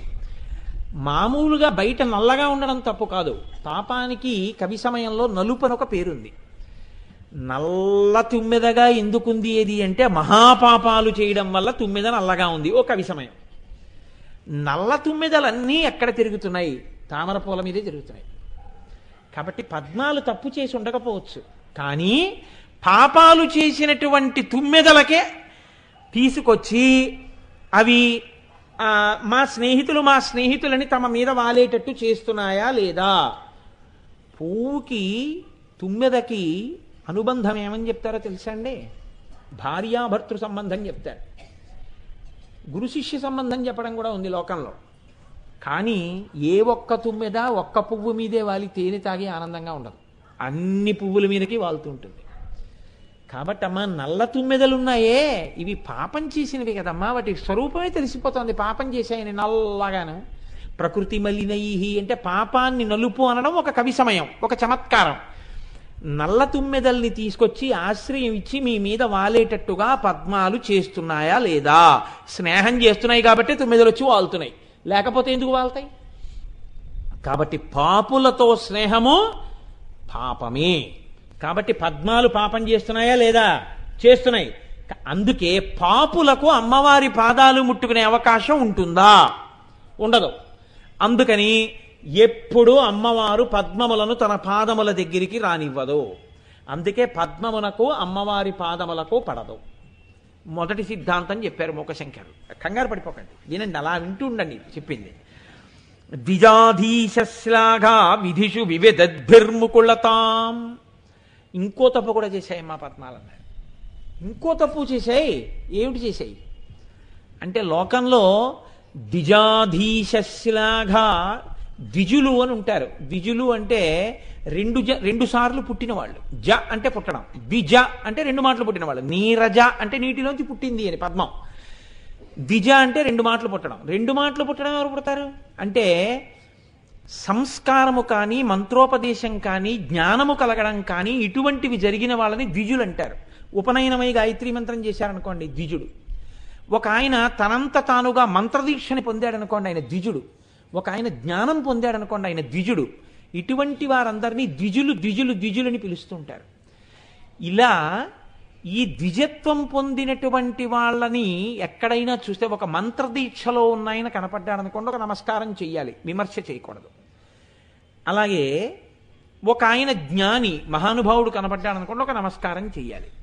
లేదు, ఒక గాయత్రీ మంత్రం చేసుకుంటూ గురువుల దగ్గర సంస్కారం పొంది ఉపనయనం చేసుకున్నటువంటి వాడు కనపడ్డాడనుకోండి ఆయన్ని ఆదరించాలి. కాబట్టి ద్విజులను ఆదరించాలి. ద్విజులు కనపడినప్పుడు నమస్కారం చెయ్యాలి. ఒక జ్ఞానికి కానీ, ఒక మంత్రదీక్ష పొందిన వాడికి కానీ, ఒక ఉపనయనం పొందిన వాడికి కానీ నమస్కారం చెయ్యాలని శాస్త్రవచనం. నువ్వు నమస్కారం చేయకపోతే పీడాపోయి ఆయన్ని చూసి మొహం ఇలా ముకుళించుకుని ఇలా ముడుచుకుని పక్కకి మాత్రం తిరగకూడదు. వీడి బతుకెంత అన్నట్టుగా తిరక్కు తప్పని చెప్పింది శాస్త్రం. నువ్వు నమస్కారం చేయకపోతే పక్కకి తొలగపో, తప్ప వాళ్ళని చూసి మొహం ముడుచుకోకు అని చెప్పింది. అమ్మ, ఈ పద్మాలు ఏం చేస్తున్నాయి? ద్విజాధీశ్లాఘా, ఇవి విదధద్భిర్ముకుళతాం. తెలుసు వీటికి. అటువంటి ద్విజాధీశులు, అందులో అటువంటి ద్విజులలో చాలా గొప్పవాళ్ళు కనపడితే ముఖం ముడుచుకోకూడదు అన్న విషయం పద్మానికి తెలుసు. లక్ష్మీదేవి కూర్చుంటుంది, వాటికి జ్ఞానం ఉంది. కానీ ఇవి ఏం చేస్తున్నాయి? ద్విజాధీశుణ్ణి చూసినప్పుడు ముఖం ముడుచుకుంటున్నాయి. ఎవరయ్యా ద్విజాధీశుడు? ఎవరిని చూస్తే మొహం ముడుచుకుంటున్నాయి? ద్విజులు అంటే కేవలము బ్రాహ్మణులు కాదు, కేవలముగా మంత్ర సంస్కారము పొందినవారు కాదు, కేవలముగా ఉపనయనమైన వారు కాదు, పక్షులు కూడా ద్విజులే. ఒకసారి గుడ్డుగా పుడతాయి, గుడ్డు పొదగబడి పిల్లగా వస్తాయి, కాబట్టి అవి ద్విజులే. ఈ పక్షులన్నీ ద్విజులైతే చకోర పక్షులు కూడా ద్విజులే, అవి పక్షులే. కాబట్టి ఈ చకోర పక్షులకు ఆయన అధీశుడు, ప్రాణములు పెట్టేవాడు, అన్నం పెట్టేవాడు. ఎందుకని? చంద్రుడి యొక్క వెన్నెల తింటాయి చకోర పక్షులు. చంద్రుడి యొక్క వెన్నెల తిని బతికేటటువంటి చకోర పక్షులకు నాయకుడైనటువంటి ద్విజాధీశుడైన చంద్రుణ్ణి చూసేటప్పటికే ఈ పద్మాలు ముఖాలు ముడుచుకుంటున్నాయి. అంటే రాత్రి అయితే అవి ముడుచుకుపోతుంటాయి. కాబట్టి మరి ద్విజాధీశుల్ని చూసి ముఖం ముడుచుకోవడం పాపం కదమ్మా ధర్మశాస్త్రం ప్రకారం. ఓ నమస్కారం చెయ్యవు, ముఖం ప్రసన్నంగా ఇలా విచ్చుకోదు, సంతోషంగా ఉండవు, ఓ వినయం లేదు, ఓ విధేయత లేదు. కాబట్టి ఇది మహాపాపం కదా అమ్మా. కాబట్టి ఇటువంటి మహాపాపం చేస్తున్నాయి. కాబట్టి ఇంత పాపం చేసిన వాటిని నీ పాదముల దగ్గరికి ఎలా రాణిస్తావు? అందుకే నీ పాదములు ఈ పద్మములను తిరస్కరిస్తుంటాయి. ఎప్పుడు అసలు పద్మాలతో నా పాదములకు పోలిక వేయకండి అని చెప్పి తీసేస్తుంటాం. కాబట్టి రెండో పాపం ఉందా లేదా పద్మాలకి? ఉంది. మొదటి పాపం ఏది గోపి గారు? మొదటి పాపం ఏది పద్మములు చేసింది? లేమండి, చెప్పండి, ఏ పాపం చేశాయి పద్మాలు? మొదటి పాపం ప్రకృతి మలినై షట్పదకులై, నల్ల తుమ్మెదల్ని దగ్గరికి రానిచ్చాయి. పాపమున్న వాటి సంసర్గము కూడా పాపమే, పాపులతో స్నేహం చేయడం కూడా పాపమే. రెండో దోషం ఏం చేశాయి డాక్టర్ గారు? ద్విజాధీశశ్లాఘ, ద్విజులకు నాయకుడైనటువంటి చంద్రుణ్ణి చూసి ముఖం ముడుచుకున్నాయి. కాబట్టి రెండు తప్పులు చేశాయి. ఇంకా ఏమైనా చేశాయా చెప్తున్నారు మూకశంకర్లు. మళ్ళీ అడుగుతా మొదటి నుంచి డాక్టర్ గారు, గుర్తుపెట్టుకోండి. రజోమిశ్రై పద్మై, అమ్మా పద్మములకు రజస్సుంది అన్నారు. వాటికి రజోదర్శనం అవుతోందమ్మా అన్నారు. రజోదర్శనం అయితే అటువంటి వారిని ముట్టుకోవడం అనేటటువంటిది చెయ్యకూడదు అని శాస్త్రవచనం. బ్రహ్మహత్యాపాతకంలో పావుంటుంటుంది అని, కాబట్టి ముట్టుకోకూడదు అని. పద్మములకు రజోదర్శనం ఉందమ్మా అన్నారు. రజోదర్శనము అంటే పద్మములకు రజోదర్శనం ఎలా ఉంటుంది? వాటికి కేసరములు ఉన్నాయి, కేసరములలోంచి పుప్పుడి పడుతూ ఉంటుంది. ఆ పుప్పుడి పడడమే రజోదర్శనం. కాబట్టి రజోదర్శనం ఉన్నటువంటి పద్మాలు ఇంత పవిత్రమైన పాదాలను ఎలా ముట్టుకుంటాయి? ముట్టుకోకూడదు. కాబట్టి వాటిని దూరంగా పెడుతుంటావు. మీరు ముట్టుకోకూడదు, మీరు నమస్కారం చేయకూడదు. అలా ముట్టుకుని దూరం నుంచి దూరంగా తోసేస్తుంటావు నన్ను. ఇది కారణం కాదు. రజోమిశ్రై, అవి రజోగుణంతో ఉంటాయి. రజోగుణం అంటే ఎప్పుడూ తొందర, ఎప్పుడూ పరుగు, ఎప్పుడూ కోపం, ఎప్పుడూ ఆశ, ఎప్పుడూ కోరిక, ఎప్పుడూ ఏదో అల్లరి, ఎప్పుడూ ఉద్వేగం. ఇలా పరిగెత్తేవాడు ఎవడుంటాడో వాటిని రజోగుణం అంటారు. తొందరగా విచ్చుకోవడం, తొందరగా ముడుచుకుపోవడం. ఏమిటమ్మా పద్మాలకి ఆ లక్షణాలు? కాబట్టి రజోమిశ్రై పద్మై, ఇదిగో అలాంటి లక్షణం రజోగుణం ఉంది, రజో దర్శనం ఉంది. అందుకే నీ పాదములను దగ్గరికి రానివ్వవు. ఏం డాక్టర్ గారు? కాబట్టి ఈ మూడు కారణముల చేత అమ్మవారు పద్మములను తన పాదముల దగ్గరికి రానివ్వదు. ఎవరు రానివ్వట్లేదు చెప్పారా లేదా మూకశంకర్లో? ఆ శ్లోకంలో ఎక్కడైనా ఎవరు రానివ్వట్లేదు అమ్మ పాదముల దగ్గరికి చెప్పారా? చెప్పారు. ఎక్కడ చెప్పారు? విషమశరవైరి ప్రియతమే. విషమశరవైరి అంటే పువ్వులను బాణములుగా చేసుకుని అవతల్ల వారిని బాధించేటటువంటి లక్షణం ఉన్న మన్మధుని యొక్క శత్రువైనటువంటి పరమశివుని యొక్క ప్రియురాలైనటువంటి అమ్మవారు. కాబట్టి ఎవరు? లలితాదేవిని మీరు అనుకుంటే అందులో పెద్ద దోషం ఏం లేదు. కాబట్టి అమ్మవారే పద్మములను తన పాదముల వద్దకు రానివ్వడం లేదు. ఇది పద్మములు చేసినటువంటి పాపము అని మూకశంకరులు నిర్ధారణ చేశారు. నిర్ధారణ చేసి అమ్మ ఈ కారణం చేత నీవు పద్మములను నీ పాదముల దగ్గరకు రానివ్వవు అని చెప్తున్నారు. అమ్మ వినేటప్పుడు చక్కగా వినండి. ఎందుకని పుస్తకాలు రిఫర్ చేస్తూ క్లాస్ రూమ్ స్టూడెంట్ లాగా చక్కగా వినండి. కాబట్టి రజోమిశ్రై పద్మై ఈ కారణముల చేత అంగీకరింపబడదు. కానీ ఈ శ్లోకంలో ఉండేటటువంటి గమ్మత్ ఏమిటో తెలుసా అండి? ఇది అమ్మవారి పాదములు పట్టుకోవడానికి ఆలంబనమై ఉంటుంది. అందుకే మూకశంకరులు ఈ శ్లోకం చెయ్యడం వెనక రహస్యం ఏమిటో తెలుసా అండి? మీ మనసుని బాగా అక్కడ నిలబెట్టే ప్రయత్నం చేయడం. వసిన్యాది దేవతలు ఒక్క మాట చెప్పి వదిలిపెట్టేశారు. ఎందుకని? వాళ్ళు ఆ మాట చెప్పేటప్పుడు పదద్వజ ప్రభాజాల పరాకృత సరోరుహ అని వదిలేశారు. కానీ ఆ కాంతి తిరస్కరించి అమ్మవారు మీకు చేస్తున్న ఉపకారం ఏమిటి? మీ మనసుని పట్టుకోవాలి. అప్పుడే నేను మొట్టమొదట్లో చెప్పిన ప్రయోజనం నెరవేరుతుంది. ఎప్పుడూ స్వేచ్ఛగా తిరిగే మనస్సు అమ్మవారి పాదములను పట్టుకోవడంలో కృతకృత్యురాలవుతుంది. ఇప్పుడు మీకు తెలిసో తెలియకో ఒక కొత్త సిద్ధాంతం ఒకటి మీ మనసులోకి వచ్చింది. ఏమని?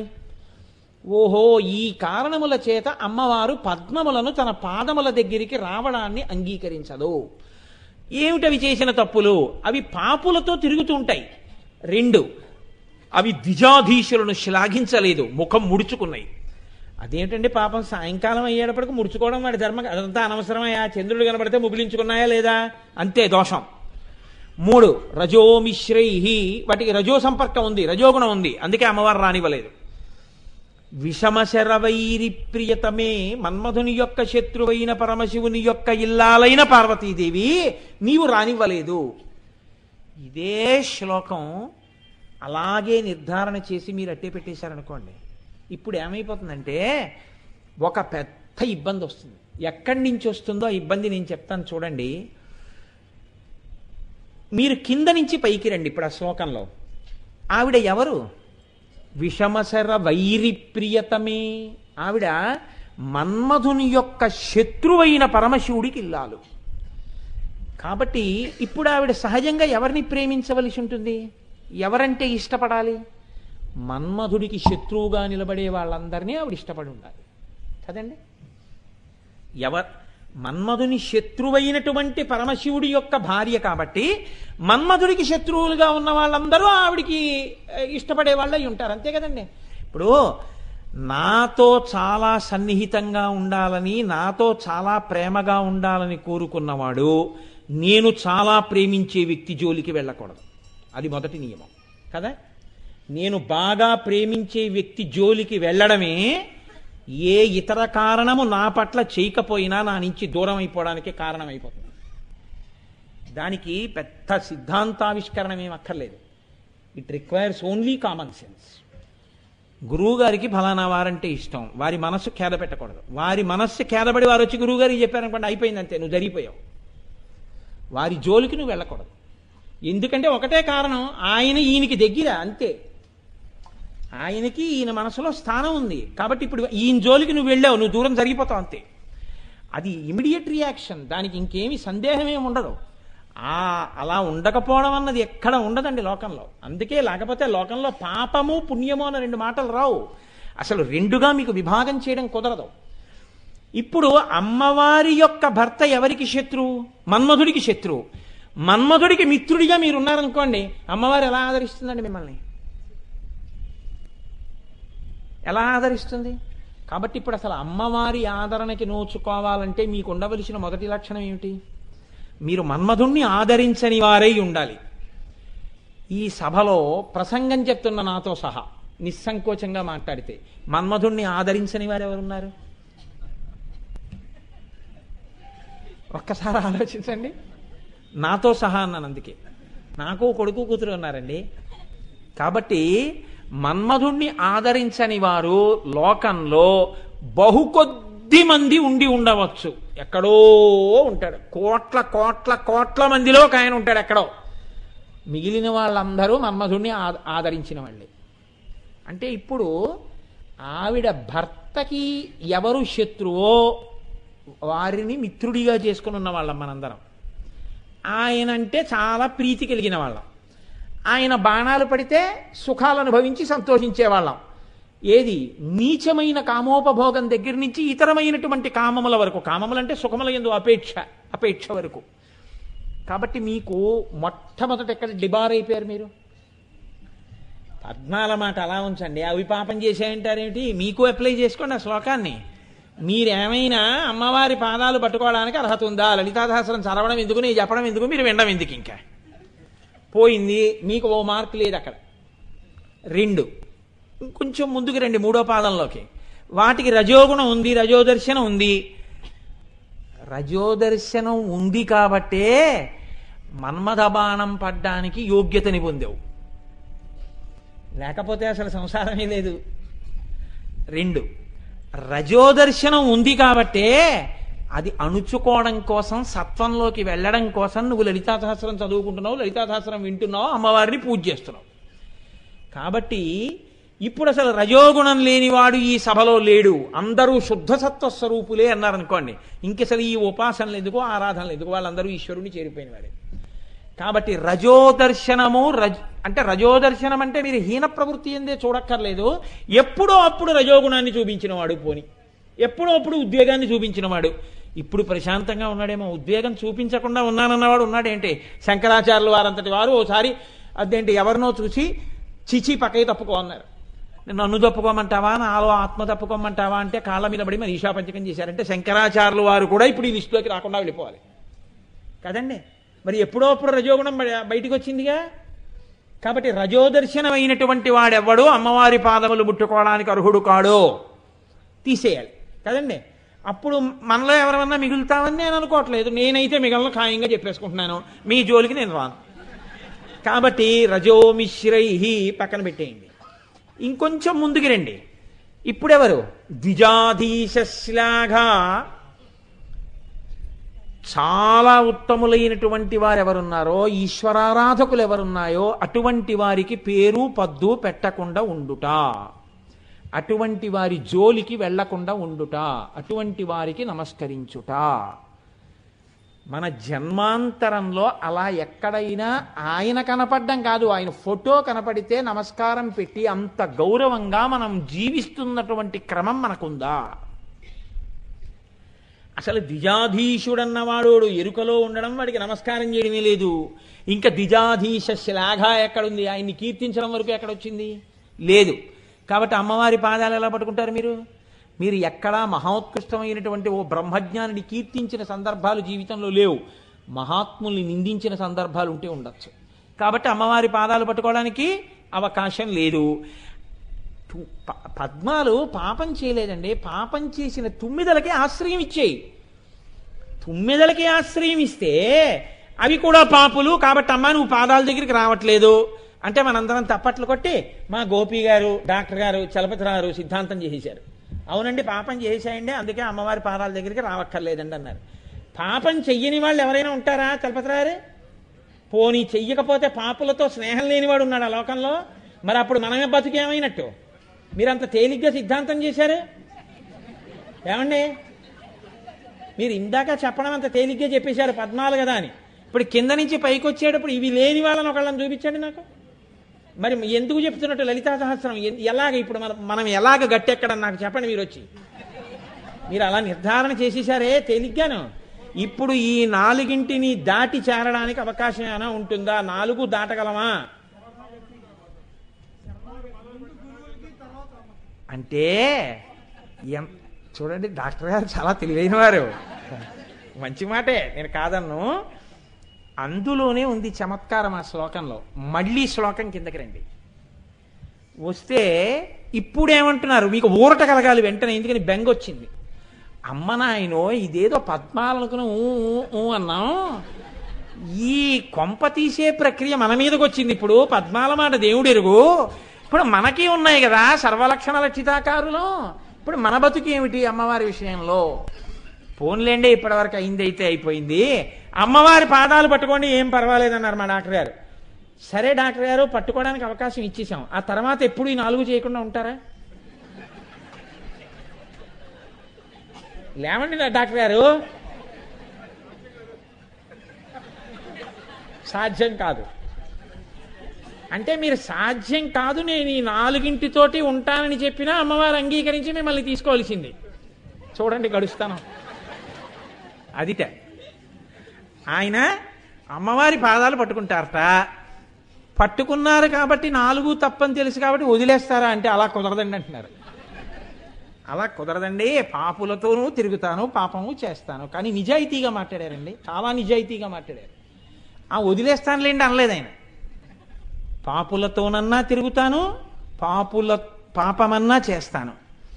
రజోగుణం ఎప్పుడో అప్పుడు పైకి వస్తూనే ఉంటుంది. అన్నిటికన్నా ఎక్కడో అక్కడ పెద్దల్ని అధిక్షేపిస్తూనే ఉంటాను. నాకు ఈ దోషములు ఉండనే ఉంటాయి. అన్నిటినీ మించి మన్మథ బాణాలు పడకుండా తప్పుకోను. అంటే మన్మథ బాణాలంటే నా ఉద్దేశం వారిని కించపరచాలని కాదు.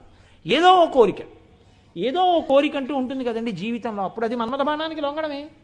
కాబట్టి నేను ఏవి 4 తప్పుకునేవాడిని కానప్పుడు మరి ఈ శ్లోకం మీకు ఎలా అభయం ఇస్తుందని దీన్ని చెప్పేస్తున్నారు. పద్మాల యొక్క కాంతిని తిరస్కరించిందని. ఇప్పుడు ఈ శ్లోకం పద్మాల కాంతిని తిరస్కరించడం పక్కన పెట్టండి అమ్మవారి పాదాల దగ్గర. మీకు ఊరట ఎలా ఇస్తుంది ఈ శ్లోకం అంటే, దీన్ని మళ్ళీ వ్యతిరేక కోణంలో రమ్మన్నారు. కింద నుంచి పైకి ఎలా రావాలి అంటే, సమర్థత కోణంలోకి రండి. లోకంలో సూర్యభగవానుడు ఉన్నాడు. లేదా సూర్యభగవానుడి వరకు ఎందుకండి, మీకు నేను ఒక తేలిక మాట చెప్తాను. ఒక స్కిన్ డాక్టర్ గారు ఉన్నారు, డెర్మటాలజిస్ట్ అంటారు కదా, చర్మ వ్యాధులు చూసేటటువంటి డాక్టర్ గారు. చర్మ వ్యాధులు చూసేటటువంటి డాక్టర్ గారికి కురుపులన్నా, దురదలన్నా, పుళ్ళన్నా, చీమన్నా, నెత్తురన్నా, గోక్కోవడం అన్నా పరమాసహ్యం అనుకోండి. ఆ డాక్టర్ గారు ఎందుకైనా పనికొస్తాడండి. ఇంకా ఆయన ఎందుకో పనికిరాడు. ఉత్తినే లోపలికి వెళ్ళి కూర్చుని బయట షట్టర్ వేసేయాలి. ఆయన మళ్ళీ బయటికి వెళ్ళేటప్పుడు ఎవడో లేకుండా చూడండి అని కారెక్కి వెళ్ళిపోవాలి. డెర్మటాలజిస్ట్ అంటే ఏంటి? డెర్మటాలజిస్ట్ అంటే ఇలాంటి జబ్బులన్నీ చూసి తగ్గేట్టు చేసేవాడని గుర్తు కదండి. కాబట్టి ఇప్పుడు మీరు ఆయన దగ్గరికి వెళ్ళిపోగానే ఉత్తర క్షణం మీకున్న గజ్జి పోతుందని కాదు, మీకున్న పుళ్ళు పోతాయని కాదు, మీకున్నటువంటి చర్మానికి పట్టిన దురదరోగం పోతుందని కాదు. వెళ్ళి ముందు నిస్సంకోచంగా చెప్పాలి డాక్టర్ గారికి, డాక్టర్ గారు నాకు గజ్జి విపరీతంగా వచ్చిందండి చెప్పాలి. దాయకూడదు. అక్కడ దాకా వెళ్ళి మొహమాట పడిపోయి డాక్టర్ గారు చెప్పలేకపోతున్నాను, ఫోన్ లేదు వెళ్ళిపోతాను, వెళ్ళిపోతే ఎప్పటికీ తగ్గదు. చెప్పియాలి. ఎక్కడొచ్చింది చెప్పాలి, చూపించాలి. డాక్టర్ గారు చూసి ముట్టుకుని ఆయన చేతులు కడిగేసుకుంటారు సబ్బుతోటి. నీకు ఇదిగోనయా అస్తమానం చెయ్యి ఇలా అండంలో చెమట పట్టేసి ఈ జాయింట్లో వచ్చేసింది, చూసావా, ఇక్కడ వచ్చింది, ఇక్కడ వచ్చింది. మోకాళ్ళు మడుస్తావు కదా, ఇదిగో ఇక్కడ వచ్చింది. ఎక్కడ చెమట ఎక్కువ పడుతోందో అక్కడ ఏర్పడుతోంది. కాబట్టి నువ్వు ఈ మందులు ఒక 15 రోజులు వాడి కనపడన్నారు. 15 రోజులు వాడి కనపడేటప్పుడు మీరు గుర్తుపెట్టుకోండి, డాక్టర్ గారి దర్శనం చెయ్యగానే మీకు గజ్జిపోదు. వెంటనే ఇలా డాక్టర్ గారి దగ్గరికి వెళ్ళి దర్శనం చేసుకుని బయటకు వస్తే పోతుంది ఏమిటి? పోదు. మీరు ముందో ట్యాబ్లెట్ వేసుకుంటారు, 2 రోజులు వేసుకున్నారు, 3 రోజులు వేసుకున్నారు, 4 రోజులు వేసుకున్నారు, 5 రోజులు వేసుకున్నారు, కొద్దిగా తగ్గుముఖం పడుతోంది, మళ్ళీ వెళ్ళారు. ఇప్పుడు 3 పూటలు వేసుకోకయా, రోజుకి 2 వేసుకో చాలన్నారు. 2 వేసుకుని ఆ తర్వాత వెళ్ళి డాక్టర్ గారు కడుపులో గుడగొళ్ళ ఆడిపోతుందండి అన్నారు. ఆ గుడగొడ తగ్గుతుంది కానీ 2 మాత్రలు మానకొని మళ్ళీ గుడగొడ తగ్గడానికి కూడా 3 మంది ఇచ్చారు. ఆఖరికి మీరు 3 నెలలు మందులు వాడిన తర్వాత మీకు తగ్గింది కదండి. తప్ప డాక్టర్ గారు దర్శనం చేస్తే గజ్జిపోతుంది ఏంటి? డెర్మటాలజిస్ట్ దగ్గరికి వెళ్తే పోదు. డెర్మటాలజిస్ట్కి మీ చర్మ వ్యాధులు చూసి అసహ్యించుకోవచ్చు ఏంటి? అసహ్యించుకోకూడదు. ఈ 2 కలిసే ఉంటాయి అక్కడ. మీరు ఈ 2 కలిసి ఉంటేనే మీకు ప్రయోజనం. ఈ 2 లేవనుకోండి, ఆయన డాక్టర్ అయినా మీరు పేషెంట్ అయినా మీ జబ్బు పోదు, ఆయన డాక్టర్ అయ్యడం వల్ల ఉపయోగం ఉండదు. ఈ 2 కలిస్తేనే ఉపయోగం. అమ్మా అసలు నువ్వు ఉన్నది ఎందుకు? ఈ 4 ఉన్న పాపులు ఉన్నారు కాబట్టి పాపం తీయడానికి. ఈ 4 ఉన్న వాళ్ళని రానివ్వనంటే ఇక నువ్వు ఉన్నాడు ఎందుకు, మేము పాపాలు చేయడం ఎందుకు? నువ్వు డెర్మటాలజిస్టు, మేము స్కిన్ పేషెంట్. కాబట్టి మేము నీ దగ్గరికి వస్తాం క్రమక్రమంగా తగ్గించి. ఇవి వదలలేము, చెయ్యకుండా ఉండలేనన్న ఇది బలహీనత. కానీ చెయ్యకుండా ఉందామన్న కోరిక మాత్రం ఉంది లోపల. ఇవి బాగా తగ్గించేసి ఎప్పుడైనా తప్పక నేను ఏదైనా చెయ్యవలసి వస్తే నీ ఆరాధనగా చేసేట్టు అనుగ్రహించు. పులిహార తినాలనుంది, పులిహార తినడం అంటే మన్మథ బాణానికి లొంగిపోవడం అయిపోతుంది కాబట్టి నేను పులిహార తినడానికి భీష్మించక్కర్లేదు. ఇవాళ శనివారం వెంకటేశ్వరుడికి నైవేద్యం పెట్టి ప్రసాదం తీసుకుంటాననుకో, ఇప్పుడు దృష్టికోణం మారుతోంది. ఇప్పుడు కోరికుంటే తప్పొచ్చిందా? తప్పు లేదు, వైదికం చేయడం వచ్చింది, వేదము అంగీకరించిన పద్ధతిలోకి వెళ్ళడం వచ్చింది. ఇది రావాలి. ఇది ఎవరికి వచ్చింది? ఎక్కడొచ్చింది మొదట అంటే విరోధస్తే యుక్తో, ఆ మాటలో ఉంది గొప్పతనం అంతా. విషమశరి వైరి ప్రియతమే. అమ్మా నీవు మన్మధుడు బాణములు వేసినప్పుడు కాల్చేసినటువంటి పరమశివుడి యొక్క ఇల్లాలివి. నువ్వేం చేశావు? అసలు కాముణ్ణి బతికించిందానివి నువ్వే కదా తల్లి. నువ్వు బతికించబట్టి కదా వాడు మా మీద బాణాలేస్తున్నాడు. వాడు మా మీద బాణాలేస్తాడు అన్న విషయాన్ని అంగీకరించమని చెప్పిందానివి కూడా నువ్వే కదా. నేనెప్పుడు చెప్పానయ్యోయ్ అంటావేమో, వేదంలో చెప్పింది నువ్వు కాదు. ధర్మేచ అర్ధేచ కామేచ నాతి చరామి అని మనం పుచ్చుకుంటున్నాం కదా భార్యని. ధర్మపత్నిగా స్వీకరించి ధర్మబద్ధమైన కామము చేత సంతానం కట్టే తప్పు లేదు, నీకో పితృరుణం నుంచి విముక్తుడు అవుతున్నావని చెప్పింది అమ్మవారే కదా వేదంలో. కాబట్టి అమ్మా, నేను అనుభవించే సుఖములు వైదికమైనటువంటి సుఖములుగా మారిపోతే దాని వలన నాకు వచ్చే ఇబ్బంది ఉండదు. శివుడు ఏం చేశాడు? మన్మధుణ్ణి కాల్చాడు తప్పు చేస్తే. కానీ ఆ శివుడే ఏం చేశాడు? బుద్ధి తెచ్చుకుని నేను ఇంకా శివుడి జోలికి రానని తన హద్దులో తానున్న మన్మధుణ్ణి ఏం చేశాడు? ఆదరించాడు. హద్దు ఎరిగి ఇంకా శివుడి జోలికి వెళ్ళనటువంటి మన్మధుడి జోలికి మళ్ళీ శివుడు వెళ్ళాడా? వెళ్ళలేదు. మీ హద్దు మీరు తెలుసుకుని మీరు అమ్మవారిచ్చిన సుఖములను వైదికంగా ఎంతవరకు ఏ పరిమితిలో ఏవి అనుభవించవచ్చో అలా అనుభవిస్తే అమ్మవారికి దూరం అవుతారని మీరు ఎందుకు అనుకుంటున్నారు? మీరు ఎప్పుడూ దూరం కారు. ఎప్పుడూ దూరం కాకుండా మీరు ఉండగలరు. ఇలా మీరు ఉండగలరనేటటువంటి అభయాన్ని మీకు ఇవ్వడమే ఆ శ్లోకం యొక్క ప్రయోజనం. ఇప్పుడు ఏమవుతుంది? మీరు ఇతపూర్వం పాపులతో తిరిగారు. ఇప్పుడు ఏమయ్యా నువ్వు ఈ పద్ధతి మార్చుకో, మన ఇద్దరం స్నేహంగా ఉందాం. నువ్వు ఈ పద్ధతి మార్చుకోకుండా పాపకర్మ నువ్వు చేస్తూ ఉంటే నీతో స్నేహంగా ఉండడం నాకు భయం. ఎందుకో తెలుసా? నువ్వు పాపం చేశావని నేను అంటలేదు, కానీ నీతో స్నేహితుడిగా ఉండడంలో నేను మనస్సు బలహీనమైన వాడిని, గభాలన జారిపోయి నేను అలా అయిపోతానేమో. కాబట్టి వద్దులేవయ్యా, మన ఇద్దరం దూరంగా ఉందాం. నువ్వు మార్చుకుంటావా? ఎప్పట్లాగే స్నేహం కొనసాగిద్దాం. ఇప్పుడు ఈ అనగలిగిన ధృతి వచ్చింది మీకు. ఎక్కడి నుంచి వస్తోంది? హద్దు తెలియడంలో వస్తోంది. ఈ హద్దు తెలిసేటటువంటి శక్తి మీకు ప్రచోదనం ఎవరు చేస్తారు? శక్తి స్వరూపిణి అయిన అమ్మవారే చేస్తారు. అలా చేస్తే ఏమవుతుంది? ప్రకృతి మలినై పాపులను దగ్గరికి రానివ్వనని అమ్మవారంట లేదు. ఆ పాపము నుంచి విడివడతానన్న ధృతి నీకు ఏర్పడితే, అమ్మా పాపమునందు లేకుండా నన్ను అనుగ్రహించు, నా దృష్టికోణంలో మార్పుతే అని మీరు అడగగలిగితే, పాపం చెయ్యని వారు లోకంలో ఎవరుంటారు నాన్న? నేనున్నది అందుకే కదరా మిమ్మల్ని ఆదరించడానికి, మీకేం బెంగలేదు రండి అని అమ్మా నువ్వు మమ్మల్ని పుచ్చుకోవడానికి సిద్ధంగా ఉన్నావు తల్లి. అందుకనే అమ్మా నీ పాదములకు పద్మములతోటే పూజ. పోలికలో అయితే కాంతి తీశామేమో కానీ అమ్మవారి పూజకి చేస్తే దేంతో పూజ చేస్తాం? పద్మాలతోనే పూజ చేస్తాం. ఎందుకు పుచ్చుకుంటాను పద్మాలతో పూజ? అక్కడ ఇంకో పూలు కనబడి పద్మాలు కనబడ్డాయి అనుకోండి, పద్మాలు పట్టుకెళ్ళి పాదాల మీద వేస్తాం. ఎందుకు వేస్తాం? అబ్బా ఇంతంత పద్మాలు దొరికాయండి అంటాం. ఇన్ని పాపాలున్నా పద్మాల్ని నీ పాదాల మీద వేసుకున్నట్టే బురదలో పుట్టినా నీ పాదములను చేరి అవి గొప్పవైనట్టే తల్లి. నేను ఇప్పటి వరకు పాపిష్టి ఆలోచనలతో ఉన్నా, ఇప్పుడు వైదిక మార్గం చేరాలనుకుంటే పట్టుకోవలసినవి నీ పాదాలే. అప్పుడు నువ్వు ఎప్పుడూ అభ్యంతర పెట్టావు. నీ పాదములు అలా పుచ్చుకోవడానికి ఎప్పుడూ సిద్ధంగానే ఉంటాయి. మేం పుచ్చుకోగలం నీ పాదాలని. అప్పుడు నువ్వు దూరం చేసే తల్లివి కావు. మీరు యోగ్యత లేని వారిని తీయవు. శివుడు ఎలా పక్కకి తీయలేదో నువ్వు కూడా అలా తీయవు. ద్విజాధీశ్లాఘా, ఇంతకుముందు ఎప్పుడో ఏదో నేను పొరపాటు చేసి ఉంటే ఉండొచ్చు, ఎవరినో తెలియక నింద చెయ్యవచ్చు, కానీ అవే పద్మములు ఆదరించిన సందర్భాలు కూడా ఉన్నాయి. ఎవరిని ఆదరించాయి? ద్విజాధీశ. హంసలుంటాయి. హంసలు ఎక్కడ తిరుగుతాయి? సరోవరంలోనే తిరుగుతాయి. పద్మాలు ఎక్కడ తిరుగుతాయి? సరోవరంలోనే తిరుగుతాయి. చంద్రుణ్ణి చూస్తే ముకులించుకున్నాయంటున్నారే, మరి హంసలు కూడా ద్విజాధీశులే. ఎందుకని? హంస పక్షి కాబట్టి 2 మాటలు పుట్టింది. 2 మాటలు పుట్టిన పక్షిలో హంస చాలా గొప్పది. ఎందుకని? మిగిలిన వాటిలా కాకుండా పాలు నీరు వేరు చేసి తాగుతుంది. జగత్తుని బ్రహ్మాన్ని వేరు చేసినటువంటి పరబ్రహ్మాన్ని అర్థం చేసుకుని బ్రహ్మవిద్ బ్రహ్మైవ భవతి అయినటువంటి మహాపురుషుడు అక్కడ ఉన్నాడు. తెలిసో తెలియకో ఆయన ఎవరో చంద్రశేఖర పరమాచార్య అని చెప్తుంటే అంత గొప్పవారిని నేను నమస్కారం చేశాను.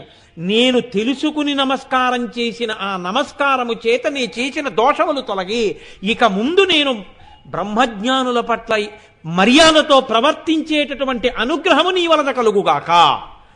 కాబట్టి శృతీనాం మూర్ధానో దదతి తవయౌ శేఖరతయా మమాప్యేతో మాథ శిరసి దయయా దేహి చరణౌ. మీరు చాలా జాగ్రత్తగా ఆలోచించండి. ఈ శ్లోకాన్ని ఎలా పోతాయో మీ పాపాలు చెప్తున్నారు శంకరాచార్యులు వారు. మీరు అలా అడగగా అడగగా అడగగా అమ్మవారు అంగీకరించి దయతో, సరేలే నాన్న నా పాదములు నీ తల మీద పెడుతున్నాను అందనుకోండి. అదే పాదుకాంత దీక్ష. అమ్మవారు తన 2 పాదములను మీ తల మీద పెట్టిందనుకోండి. పెట్టగానే ఏమవుతుంది ఆలోచించండి మీరు. ఒకటి, అమ్మవారి పాదముల యొక్క స్పర్శ మీ తలకి తగులుతుంది. అంతేనా? మీరు కొంచెం జాగ్రత్తగా ఆలోచించండి. అమ్మా నీ పాదములు నా తల మీద పెట్టు. ఆ మాటకు అర్థం అదే అయితే నేనేం చేస్తాను? మీరు నన్ను అడిగారు అనుకోండి ఈ మాట, అయ్యా మీ పాదాలు నా తల మీద పెట్టండి అని అడిగారు అనుకోండి, అంటే చాలా గోప్యంగా అడుగుతున్నారు ఒక రహస్యాన్నని గుర్తు. ఏమిటో తెలుసా అండి? అసలు సభాముఖంగా చెప్పకూడదు ఈ విషయాన్ని, కానీ మీకు అర్థం అవడం కోసం నేను చెప్తున్నాను. ఎవరైనా వచ్చి కోటేశ్వరారు మీ పాదము నా శిరస్సునందు ఉంచండి అని అడిగారు అనుకోండి, దాని అర్థం ఏమిటో తెలుసా అండి? మీరు ఇంటికి రావద్దు అంటున్నారు, ఇంటికి వచ్చే అవకాశం లేదు కాబట్టి నా కోరిక మీతో చెప్పుకుంటున్నాను, మీరు నన్ను అనుగ్రహించగలరా అని అడిగినట్టు. ఏ విషయంలో అనుగ్రహం అడుగుతున్నట్టో తెలుసా అండి? మీ పాదము నా తల మీద పెట్టండి అని అడిగితే మీరు నాకు ఉపదేశం చెయ్యండి అని అడిగినట్టు. మంత్రోపదేశం చేయమని అడగడం. మంత్రోపదేశం చేసేటప్పుడు గురువుగారు ఏం చేస్తారంటే పరిపూర్ణ వాత్సల్యంతో శిష్యుడికి అనుగ్రహిస్తున్నప్పుడు తన పాదమును శిష్యుని యొక్క తల మీద పెడుతుంటారు. పెడితే ఏమవుతుందంటే శిష్యునకు ఉన్నటువంటి పాపరాశి ధ్వంసం అవుతుంది గురు పాద స్పర్శ చేత. అంత శక్తివంతమై ఉంటుంది. పాపములను తొలగతోయగలిగినటువంటి శక్తి గురు పాదములకు ఉంటుంది. అందుకే గురు పాదుకలకి పూజ ఉంటుంది. గురు పాదుకలకు పూజ అందుకే వచ్చింది. అసలు శాస్త్రంలో పెద్ద రహస్యం అది. అందుకే గురు పాదాలకి నమస్కారం. కాబట్టి ఇప్పుడు శంకరాచార్యులు వారు ఏమడుగుతున్నారు? అమ్మా నీ పాదాలు నా తల మీద పెట్టు. అంతేనా దాని అర్థం? మీరు నన్ను మీ పాదం నా తల మీద పెట్టండి అంటే అర్థం ఏమిటి? మీరు నాకు మంత్రోపదేశం చెయ్యండి అని అడిగినట్టు. అది 10 మందిలో అడగకూడదు కాబట్టి రహస్యంగా అడిగినట్టు. అంతమందిలోనూ ఏదో అయ్యా మీ పాదం ఎప్పుడు పెడతారండి నా తల మీద అన్నారనుకోండి, మాఘమాసం వెళ్ళిపోనివ్వండి అని నేను అన్నాను అనుకోండి, నాకు అతనికి అర్థం అవుతుంది, ఎవ్వరికి అర్థం అవుతుంది. ఇప్పుడైతే అందరికి అర్థమైపోతుంది అనుకోండి, అది వేరే విషయం. అసలు మామూలుగా సంప్రదాయంలో రహస్యంగా చెప్తున్నాను మీకు. శంకరాచార్యులు వారు కూడా సౌందర్యలహరిలో అమ్మవారి పాదాలు నా తల మీద పెట్టు అని చెప్పినప్పుడు కేవలం పాదాలు పెట్టమని అడిగారా? ఆయన కూడా ఏదైనా రహస్యం పెట్టారా అందులో? ఖచ్చితంగా రహస్యం పెట్టారు. ఏమిటో తెలుసా అండి రహస్యం? ఆయన శిరసిదయయా దేహి చరణవు అన్నారు కదా అని మీరు ఈ శ్లోకాన్ని అంతవరకే చదివి మీరు కూడా అమ్మవారి పాదాలు మీ తల మీద పెట్టుకున్నట్టుగా ఊహిస్తే దానివల్ల సిద్ధి కాదు, పూర్ణం కాదు. ఎప్పుడో తెలుసా అండి? యయో పాద్యం పాద పశుపతి జటాజూటతటిని. ఇప్పుడు ఆ పాదాల మీద శివుడి యొక్క తల ఉంటుంది. ఎందుకుంటుందో తెలుసా అండి? ప్రణయ కలహానికి కాదు. మీరు బాగా గుర్తుపెట్టుకోండి. శివుడు అన్న మాట మహాకామేశ్వరుడు అన్న మాట కన్నా కొద్దిగా చిన్నదవుతుంది. ఎందుకని అంటే ఆయనే మహాకామేశ్వరుడిగా ఉంటే లలితాపరా భట్టారికా స్వరూపానికి భర్తగా ఉంటారు. ఆయన శివుడిగా ఉంటే అమ్మవారి యొక్క అనుగ్రహాన్ని కోరుకునేటటువంటి వాడిగా కింది వరుసలో ఉంటాడు. ఇది ఎలా ఉంటుందంటే పెరుమాళ్ పెద్ద పెరుమాళ్ ఈ రెండింటికి ఉన్నంత తేడా కింద ఉంటుంది. అంతే. పెరుమాళ్ళకి పెద్ద పెరుమాళ్ళకి ఏమిటి తేడా? అంతే తేడా. స్వామివారు పెద్ద స్వామివారు ఇద్దరు స్వామివారులే అలాగే. కానీ ఒక్కొక్కసారి పెద్ద స్వామి చాలా గొప్పవాడు అవ్వచ్చు, అది వేరే విషయం అనుకోండి. కాబట్టి ఇప్పుడు అమ్మవారి యొక్క పాదములు తల మీద పెట్టించుకున్నప్పుడు మహాకామేశ్వరుడు ఆవిడ భర్తగా కూర్చుని ఉన్నాడు లలితాదేవికి. శివుడు ఆవిడ పాదముల మీద తల పెట్టాడు. ఎందుకు పెట్టాడు అంటే అమ్మవారి పాదములు కడగాలి. పాదయో పాద్యం సమర్పయామి శుద్ధ ఆచమనీయం సమర్పయామి అనాలి. ఇప్పుడు శివుడుట కొత్త నీళ్లు తేలేదుట. ఎందుకు తేడు? ఎందుకంటే మనం అంటే గంగ తాం కాబట్టి నీళ్లు తెస్తాం. నీళ్లు తెచ్చి మనం ఏమంటామంటే ఇవి నీళ్లు కావు గంగ అంటాం. అదేంటా నువ్వు మీ ఇంట్లో నూతిలో నీళ్లు తీసుకొచ్చి గంగ ఎలా అవుతాయా అంటే, గంగే చ యమునే చైవ గోదావరి సరస్వతి నర్మదే సింధు కావేర్యౌ జలేస్మిన్ సన్నిధిం కురు. ఆ నదులన్నీ ఈ నీటిలో ప్రవేశిస్తున్నాయి అని శాబ్దికంగా మంత్రంతో పిలుస్తున్నారు. ఇప్పుడు ఆ నీటికి ఆ శక్తి వచ్చింది. అందుకని ఇప్పుడు ఈ నీటితో ఏం చేస్తున్నారంటే, ఇప్పుడు దాన్ని ఏదో దురితక్షయకారకాహ కలశోదకేన దేవం ఆత్మానం పూజాద్రవ్యానికి సంప్రోక్ష్య. ఆ మూర్తిని తయారు చేసినప్పుడు ఏదైనా దోషంతో చేసి ఉండొచ్చు, చేతులు సరిగ్గా ఉండకుండా చేసి ఉండొచ్చు. అందుకని దానికి శుద్ధి, పదార్థ శుద్ధి, పూజా సామాగ్రి శుద్ధి, నేను శుద్ధి, ఈ నీళ్లు చల్లుకుంటున్నారు.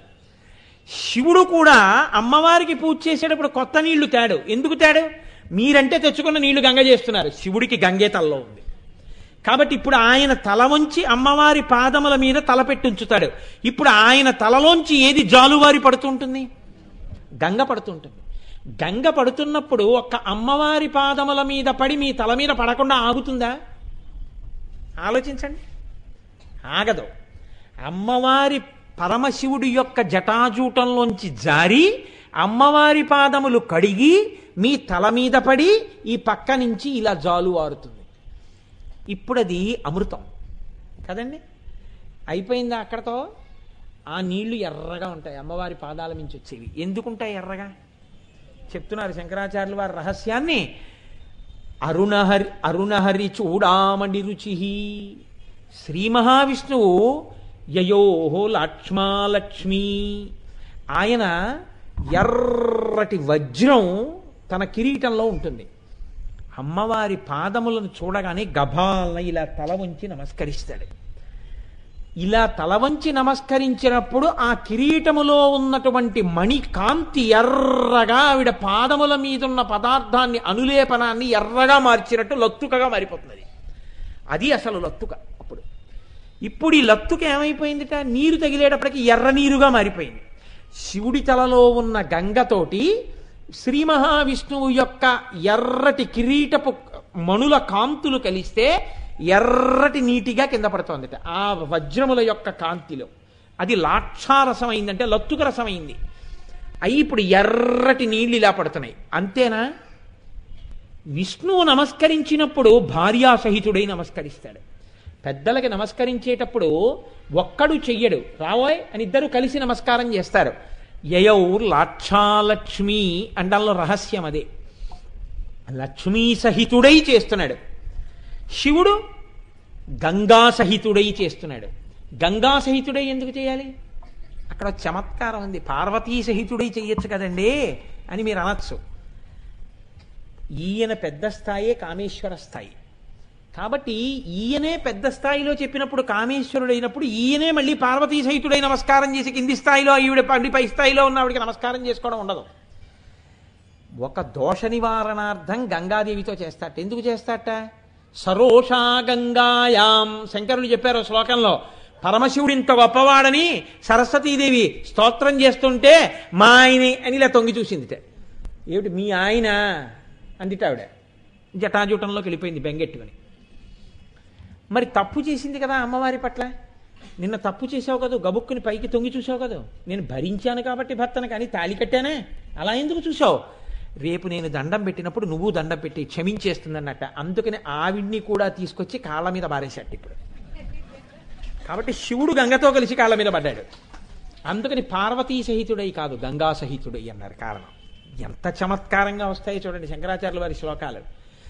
విష్ణువు లోకానికి మర్యాద నేర్పాలి. అందుకని యయౌర్ లాక్షాలక్ష్మి, లక్ష్మీదేవితో కలిసి నమస్కారం చేస్తున్నాడు. ఏమండి మరి బ్రహ్మగారి గురించి చెప్పలేదు? నేను మా ఇంటికొచ్చిన పెద్దల ఎడల నమస్కారం చేసేటప్పుడు అంత త్వరగా మా ఆవిడ్ని కూడా తీసుకొచ్చి నమస్కారం చేయిస్తున్నానని చెప్తుంటే మా అబ్బాయి కూడా చేశాడని మీకు వేరే చెప్పాలేంటి? అంటే శ్రీమన్నారాయణుడే చేస్తున్నాడంటే ఆయన నాభికమలంలో పుట్టిన బ్రహ్మగారు కూడా చేసేస్తున్నారనే అర్థం. కాబట్టి ఇప్పుడు ఈ రెండు తలకాయలతో పాటు ఏ తలకాయ కూడా ఉంది అక్కడ? బ్రహ్మగారి తలకాయ కూడా ఉంది. బ్రహ్మగారి తలకాయ కూడా ఉందంటే పక్కన ఇంకో తలకాయ ఉంది, సరస్వతీదేవి తలకాయ కూడా ఉంది. ఇప్పుడు అమ్మవారి పాదాలు ఒక్కటి మీ తల మీద పెట్టుకుంటే ఎన్ని తలకాయలు మీ తలకాయ మీద ఉన్నాయి? బ్రహ్మ సరస్వతులవి, విష్ణు లక్ష్ములవి, శివ గంగలవి మీ పాదాల మీద మీ తల మీదే ఉన్నాయి. త్రిమూర్తుల యొక్క తలలు మీ తల మీద పడ్డాయి, మీ తల మీద ఉన్నాయి. ఆయన యొక్క కిరీటములోని కాంతులు లాక్షారసంగా మీ తల మీద పడుతున్నాయి. ఆయన జటాజూటంలో ఉన్న గంగ మీ తల మీద పడుతోంది. బ్రహ్మగారి యొక్క సరస్వతి కటాక్షం మీ తల మీద పడుతోంది. ముగ్గురు అమ్మలు ముగ్గురు అయ్యల యొక్క సృష్టి స్థితి లయకర్తల యొక్క అనుగ్రహం అమ్మవారి పాదాలు తల మీద పెట్టుకున్నంత మాత్రాన నీ శిరస్సు మీద పడి నీ శరీరం అంతా అమృతధారలలో అభిషేకింపబడినప్పుడు దాని యొక్క ఫలితము ఇదని నేను ఎలా చెప్పగలనా? చెప్పడం కుదరదు. కానీ ఇన్ని ఎలా జరుగుతాయని మాత్రం నేను చెప్పగలను. ఆవిడ పాదాలని తల మీద పెట్టుకుంటే జరుగుతాయి. ఇంత గొప్ప శక్తి ఉన్న పాదాలు పద్మాల కాంతితో సరిపోల్చి చెప్పడం కుదురుతుందా? కుదరదండి. దానికి అంత అనుమానం ఎందుకు? కాబట్టి పదద్వయ ప్రభాజాల పరాకృత సరోరుహ, అమ్మవారి యొక్క పాదముల కాంతి ముందు ఆ కాంతిని చెప్పడం ఒక్కనాటికి కుదరదు, తిరస్కరింపబడినది. మీరు ఏమైనా అనుకోండి, కానీ నా అంత పూర్ స్కోరర్ ఎవ్వరు ఉండరు. రోజు ఆశలావు పీక సన్నం. ఇవాళ 6 నామాలు చెప్పాలని వస్తాను, ఒక్క నామం వెళ్ళటలేదు నాకు. కాబట్టి మీరు అనుగ్రహించండి, 10 నిమిషాల్లో 2వ నామం చెప్పేస్తాను ఇవాళ ఏమైనా సరే. సింజానమణి మంజీరమండిత శ్రీపదాంబుజ. సింజానమణి మంజీరమండిత శ్రీపదాంబుజ అంటే అమ్మవారి పాదములకు ఉండేటటువంటి కింకిణులు, అంటే ఆవిడ పెట్టుకున్న మంజీరములకు ఉండేటటువంటి కింకిణుల యొక్క ధ్వని వినపడుతుంటుంది ఆవిడ నడుస్తుంటే. అటువంటి మంజీరములు పెట్టుకున్న తల్లి. ఈ మంజీరముల యొక్క శబ్దము వినడము అంటే అదొక్కటే దాని ప్రయోజనం అని మీరు అనుకుంటున్నారా? మా అమ్మాయి గజల పట్టాలు పెట్టుకుంటుంది కాబట్టి మా అమ్మాయి గజల పట్టాలకి అమ్మవారు పెట్టుకున్న మంజీరములకు తేడా ఏముందండి? ఇవి ధ్వని చేస్తాయి, అవి ధ్వని చేస్తాయి, అంతేనా ధ్వనులు? కాదు. మీరు చాలా జాగ్రత్తగా పట్టుకోగలిగితే ఒక రహస్యం ఉంది. ఎప్పుడు కూడా మననం చేసే లక్షణం ఉన్నవాడిని ముని అంటారు. మననం చేసేవాడు మాట్లాడ్డం, మౌనిగా ఉంటాడు. మౌని అంటే ఎవ్వరితో మాట్లాడకుండా ధ్యానము చేయుచున్నవాడు. ధ్యానమునందు లేనివాడు మాట్లాడుతూ ఉంటాడు, ఎప్పుడూ ఎవరినో పోగేసుకుని మాట్లాడుకుంటూ ఉంటాడు. మాట్లాడుకుంటున్నప్పుడు కానీ ఇతరుల యొక్క పాదముల మంజీర ధ్వనులు కాని వినపడితే ఈ చెవి ద్వారా వినపడతాయి. మీరు బాగా జ్ఞాపకం పెట్టుకోండి. మా అమ్మాయి గజ్జల పట్టాల చప్పుళ్ళు నాకు వినపడ్డాయి. ఎలా వినపడతాయి? నేను ధ్యానం ఏం చేయక్కర్లేదు దానికి. మామూలుగా టీవీ చూస్తున్నా మా అమ్మాయి వస్తుందని తెలిసిపోతుంది. ఇలా నడుస్తుంటే గజ్జల పట్టాల చప్పుళ్ళు వినపడతాయి. ఏమిటి ఇంటికి ఎవరో గజ్జల చప్పుళ్ళు వస్తున్నాయి, ఎవరో వచ్చినట్టున్నారు, ఆడవాళ్ళు వచ్చినట్టున్నారు, చూడు తలుపుతి అన్నాను అనుకోండి, ఎవరో పెట్టుకున్న పాద మంజీరముల ధ్వని వినపడింది. దానికి మీరు ధ్యానంలోకి వెళ్ళక్కర్లేదు. చెవి బాగా పనిచేస్తుంటే, మనసు బాగా పనిచేస్తుంటే వినపడతాయి. అమ్మవారి పాద మంజీరముల ధ్వనులు పైకి ఇంద్రియములను విచ్చలవిడిగా విడిచిపెట్టి మనసు విడిచిపెడితే వినపడేవి కావు. ఎవరికి వినపడతాయి? ఎవరు బాగా ధ్యానం చేస్తాడో వాడికే వినపడతాయి. ఎందుకు వినపడతాయి అంటే వాడి ధ్యానంలో కేవలము పాదములు ఒకటే చూడ్డవు, పాదముల కదలికలు కూడా కనపడతాయి వాడికి. ఎందుకు కనపడతాయి అంటే శంకరాచార్యులు వారు అడిగినట్టుగా అంత వినయంగా వాడు వంగుతాడమ్మా నీ పాదములు పెట్టని. ఇప్పుడు ఆ పాదములు కదలకుండా ఉండవు. అమ్మవారు 2 పాదములు ఎత్తి ఇలా తల మీద పెడుతోంది. ఇప్పుడు ఆ మంజీరములు కదిలిన ధ్వని వచ్చింది. ఈ ధ్వని బయట నుంచి లోపలికి వచ్చిందా, ఇక్కడ ధ్యానంలోనే వినపడుతోందా? ఇప్పుడు ఆ ధ్వని వినపడినవాడు గొప్పవాడా, అది కేవలం వినపడడం గురించి ఆ నామం ఉందా? అంటే ఆ ధ్వని ఎవడైనా విని ఉంటే జీవితంలో వాడు సర్వోత్కృష్టమైన స్థితిని పొందుతున్నాడని గుర్తు, వాడి జీవిత లక్ష్యాన్ని చేరిపోతున్నాడని గుర్తు. అంటే ధ్యానమునందు కదలికలను కూడా చూచుచున్నవాడు. మనకి అమ్మవారి పాదాలే ధ్యానంలో నిలబడవు. వాడికేం వినపడుతున్నాయి? కదలిన పాదముల చేత పాదములకు ఉన్నటువంటి మంజీరములు కదిలితే, మంజీరములకు పెట్టుకున్నటువంటి చిన్ని చిన్ని గంటలు కదిలితే, గంటలలో ఉన్నటువంటి చిన్ని విశేషములు కదిలితే, దాని వలన మంజీరములకు ఉన్న గంటల యొక్క ధ్వనులు వాడికి లోపల వినబడుతున్నాయి. ఈ ధ్వనుల చేత పరవశిస్తున్నాడు, పాదముల చేత పరవశిస్తున్నాడు.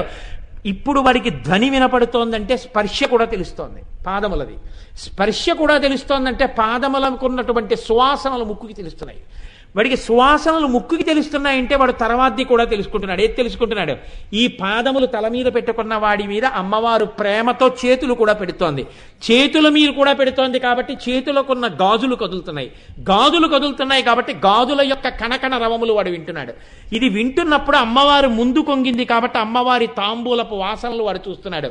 తాంబూలపు వాసనలు వాడు చూస్తున్నాడు కాబట్టి వాడు అంత ఆనందమును పొందాడు కాబట్టి అమ్మ తాను తాంబూల చర్వణం చేస్తున్న నోటిలోని తాంబూలపు పిడచ వాడి నోట్లో పెట్టింది కాబట్టి వాడి యందు గొప్ప జ్ఞాన శక్తి పెరిగింది. ఇప్పుడు వాడు అంతవరకు పెరిగాడు కాబట్టి వాడు అమ్మవారిని ఆపాదమస్తకం చూడగలిగాడు. ఇలా చూడగలిగిన వాడిని చెప్పడానికి సంకేతం అమ్మవారి యొక్క చరణ కింకిణుల ధ్వనులు వినబడతాయని చెప్పడం. అంతవరకు చెప్పకుండా చెప్పడం ఈ నామంలో రహస్యం. అలా విన్నవాళ్ళు ఉన్నారా? ధ్యానంలో కాదు, ధ్యానంలో బాగా పట్టుకోవడం వచ్చేస్తే వాళ్ళకి బయట కూడా వినపడతాయి. ఎందుకు వినపడతాయి? ఇప్పుడు వాడు ధ్యానంలో పట్టుకోవడం కాదు, వాడిని వదిలి ఉండలేక అమ్మవారు వాడి వెనకాల తిరుగుతుంటాయి. అటువంటి వాడు ఎక్కడున్నాయో అక్కడ గజ్జెల చప్పుళ్ళు వినపడుతుంటాయి ఇంట్లో. అలా జరిగిందా ఎక్కడైనా? నేను సాధనా ప్రక్రియకి సంబంధించిన రహస్యాన్ని చెప్పను కానీ ఆ కోణాన్ని ఆవిష్కరించను కానీ అటువంటి మహాత్ముల గురించి అటువంటి వాటిని నేను ప్రస్తావన చేయడం అంత పెద్ద బాగుండదేమో. ఒక విషయం మాత్రం మీకు మనవి చేసే ప్రయత్నం చేస్తాను. శారదాదేవి అని రామకృష్ణ పరమహంస భార్య. అప్పటికి ఇంకా ఆవిడ ఆయన దగ్గరికి వెళ్ళలేదు. ఆవిడ పుట్టినింట్లో ఉండగా రామకృష్ణ పరమహంసకి పిచ్చెక్కిందని చెప్పుకున్నారు. భర్తకి పిచ్చెక్కింది, ఒంటి మీద బట్ట కూడా లేకుండా గంతులేస్తున్నట్ట. ఈ వెర్రిది మా ఆయన కాపరానికి ఎడతాననుకుంటోంది. ఆఖరికి రామచంద్రుడు అంటే శారదాదేవి తండ్రి తీసుకెళ్ళి పిచ్చేడికి కట్టబెట్టాడు ఈ అమ్మాయిని చెప్పుకునేవారు. పాపం ఆవిడ చెవుల్లో పడ్డ ఈ మాటలు. ఏమిటో భర్తకి పిచ్చెక్కిందిట, ఆయన అలా తిరుగుతున్నారట, నేను భార్యని ఇక్కడ ఉండిపోయాను, ఇటువంటప్పుడు కదా నేను ఆయన్నికి శుశ్రూష చెయ్యాలనుకుంది ఆవిడ. ఇది పాతివ్రత్యం. అసలే పిచ్చెక్కి తిరుగుతున్నట్ట మనకెందుకు వచ్చిన గొడవని ఆవిడ అనుకోలేదు. ఎప్పుడెప్పుడు వెళ్ళి శుశ్రూష చేస్తానా అనుకుంది. ఇది తండ్రిని అడగడానికి సిగ్గుపడింది. నాన్నగారండి ఆయనకు ఒంట్లో బాగోలేదట, నేను ఆయన దగ్గరికి నన్ను తీసుకెళ్ళండి అని అడిగితే ఏమనుకుంటాడో తండ్రి. ఇప్పటివరకు ఆవిడ కాపరానికి వెళ్ళలేదు. కాపరానికి వెళ్ళని తల్లి ఇలా అడిగితే ఏమనుకుంటారో అని మదనబడుతోంది కానీ అడగలేదు. అంతటి సంస్కారవంతమైన జాతిలో పుట్టిన మనం వ్యాలంటైన్స్ డే చేసుకోమని చెప్పిన టీవీల పీకలు నొక్కేయద్దండి. అటువంటి మహాపురుషులు తిరిగిన గడ్డ. అటువంటి శారదాదేవి ఆఖరికి అక్కడ ఉన్నటువంటి ఇరుగు పొరుగు అమ్మలక్కల కలకత్తా పెడుతుంటే గంగానది స్నానానికి ఈవిడ అన్యాపదేశంగా తండ్రిని అడిగింది, వాళ్ళు గంగా స్నానానికి ఎడతారట నాన్న, నేను వెళ్ళనా అని. కూతురు హృదయాన్ని అందిపుచ్చుకున్నాడు తండ్రి. అమ్మా నేను వస్తాను అన్నాడు. కాపరానికి అక్కడ దాకా వెళ్ళినవాడు కలకత్తా వెళ్ళి స్నానం చేసి వచ్చేయండగా, నేను వస్తానమ్మా అన్నాడు. కాపరానికి తీసుకెళ్ళాలి కాబట్టి వెళుతున్నారు. ఆ రోజుల్లో పల్లకీలో తీసుకెళ్లేవారు ఆడపిల్లని. అకస్మాత్తుగా ఆవిడికి మార్గ మధ్యంలో జ్వరం వచ్చేసింది. ఎంత జ్వరం వచ్చిందంటే ఆవిడికి సంధిలోకి వెళ్ళిపోయారు. ఆవిడికి అసలు ఒంటి మీద తెలివి లేదు. ఉన్నవాడు తండ్రి పక్కన. ఆయన ఏమీ చేయలేక పక్కన ఓ చిన్న ఆచ్ఛాదన మంటపం వేసి అందులో పడుకోబెట్టారు. మిగిలిన వాళ్ళు బయలుదేరిపోయారు.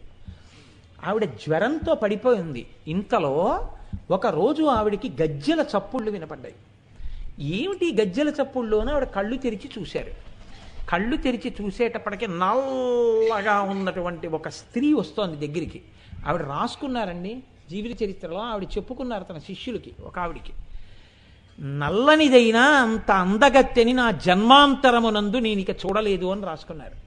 ఆవిడ పార్వతి కాళిక. ఆవిడ వచ్చి మంచం మీద కూర్చున్నారు పక్కన. కూర్చుని ఏమ్మా అలా ఉన్నామే అన్నారు. బాగా జ్వరంగా ఉందండి అన్నారు. ఏం బెంగెందుకు అన్నారు. మా వారిని చూడాలని బయలుదేరాను, ఏమిటో ఈ జ్వరం ఇలా వచ్చింది, ఆయనకి వెళ్ళి సేవ చేయలేకపోతున్నాను, అందుకు బెంగగా ఉందమ్మా అన్నారు. అంటే మీరెక్కడి నుంచి వచ్చారు అని అడిగింది ఈవిడ శారదాదేవి. నేను కలకత్తా నుంచి వచ్చాను అన్నారు. అనగానే ఈవిడ సంతోషంతో మీరు మా వారిని చూశారా రామకృష్ణ పరమహంసని అని అడిగారు. అసలు ఆయన అక్కడ ఉంచింది నేనే కదమ్మా, నువ్వు వస్తున్నావని అన్నారు ఆవిడ. అని ఆవిడ లలాటమును నిమిరి ఆవిడ యొక్క తల మీద చెయ్యి వేసి ఒళ్ళంతా నిమిరి నీకు తగ్గిపోతుందిలే అమ్మా అంది. అని వెళ్ళిపోయింది. అంతే, మరునాటికి జ్వరం తగ్గిపోయింది. ఆవిడ పల్లకి ఎక్కి రామకృష్ణ పరమహంస దగ్గరికి వెళ్ళిపోయారు. ఆవిడికి దర్శనం అయింది అమ్మవారిది. ఆవిడ అమ్మవారి ఉపాసన అని కాదు, ఆవిడకి జన్మతః ఏర్పడిన భక్తి చేత జన్మతః వస్తుందండి మహాత్ములకి. దాన్ని మీరు ప్రశ్నించలేరు. మీరు శారదాదేవి జీవిత చరిత్ర చదివితే తెలుస్తుంది. అమ్మవారు అనుగ్రహించింది. వేరొకసారి కేవలం 13 సంవత్సరాల వయస్సులో ఒకసారి ఆవిడ జీవితంలో ఒక గొప్ప సందర్భం జరిగింది. కామార్పుకూర్ అని రామకృష్ణ పరమహంస ఉన్నటువంటి ఊరది. కేవలం ఆవిడ ఇంకా ఓసారి అలా అత్తారింటికి వెళ్ళొద్దామని వెళ్ళారు. తెల్లవారుజామున ఏం చెప్పారంటే, అమ్మ వెళ్ళి నువ్వు స్నానం చేసిరా అన్నారు. హలధర పుష్కరిణి అని ఎవరు దూరంగా ఉండేది చెరువు, అందులో స్నానం చేసి రమ్మన్నారు. చీకట్లో 13 ఏళ్ల పిల్ల, ఆ ఊరంతా తెలియదు, దూరంగా వెడితే ఆ పుష్కరిణి ఉంటుంది, స్నానం చెయ్యాలి. చీకట్లో తెల్లవారకట్ట లేచొచ్చి బయట నిలబడి అత్తవారిని ఎవరినన్నా లేపితే బాగుండదు, అంత దూరం ఒక్కతే వెళ్ళి 13 ఏళ్ల పిల్ల స్నానం చెయ్యాలంటే ఆవిడ బెంగ పెట్టుకుని ఇప్పుడు నాకు ఎవరు తోడొస్తారు అని ఇలా గడ్డం మీద చెయ్యేసుకుని ఆలోచిస్తున్నారు. ఆవిడ ఇలా చూసేటప్పటికి ఆవిడ ముందు 4 వెనక 4 యనమండుగురు గొప్ప స్త్రీలు నిలబడి ఉన్నారు. అమ్మ మేము కూడా హలధర పుష్కరిణికి స్నానానికి వెడుతున్నాం, మీరు అక్కడికేనా అని అడిగారు. అవును నేను అక్కడికే అన్నారు. రా వెడదామన్నారు. ముందు 4 వెనక 4 నడిచి తీసుకెళ్లారు. యనమండుగురి పాద మంజీర ధ్వనులు వింటూ ఆవిడ స్నానానికి వెళ్ళారు. ఆ యనమండుగురే అష్టలక్ష్ములు. శారదాదేవి నమస్కారం చేసి మళ్ళీ తిరిగి వస్తుంటే మళ్ళీ యనమండుగురు వచ్చి ఆవిడ్ని ఆ ఇంటి ముందు దిగబెట్టి వెళ్ళిపోయారు. అమ్మవారిని నమ్ముకున్న వారికి అమ్మవారు వారికి ధ్యానంలో కనపడ్డం కాదు, చిన్న పిసరు బెంగ వచ్చేటప్పటికి ఆవిడ ఏదో రూపంలో వచ్చి వాళ్ళని అనుసరిస్తుంది. అనుసరించినప్పుడు ఆవిడ పాద మంజీరముల ధ్వనులు వాళ్ళు వింటూనే ఉంటారు. కాబట్టి అంత గొప్ప స్థితిని పొందారు. ధ్యానమునందు దర్శనం చేసి ఆవిడ కదలికలను చూసిన వాడెవరో వాడే జీవితంలో అదృష్టవంతుడు, వాడే జయాన్ని చేరుతున్నవాడు. పరమహంస ఒక్కరే ఆ స్థితిని బాగా పట్టు ఉన్నారు. కాబట్టి ఆయన ఒక మాట అంటారు, ఒక పక్షి గుడ్డుని పొదుగుతోంది అనుకోండి, మీరు ఇలా చూసి ఫోటో తీశారనుకోండి, గుడ్డుని పొదుగుతున్న పక్షి అది.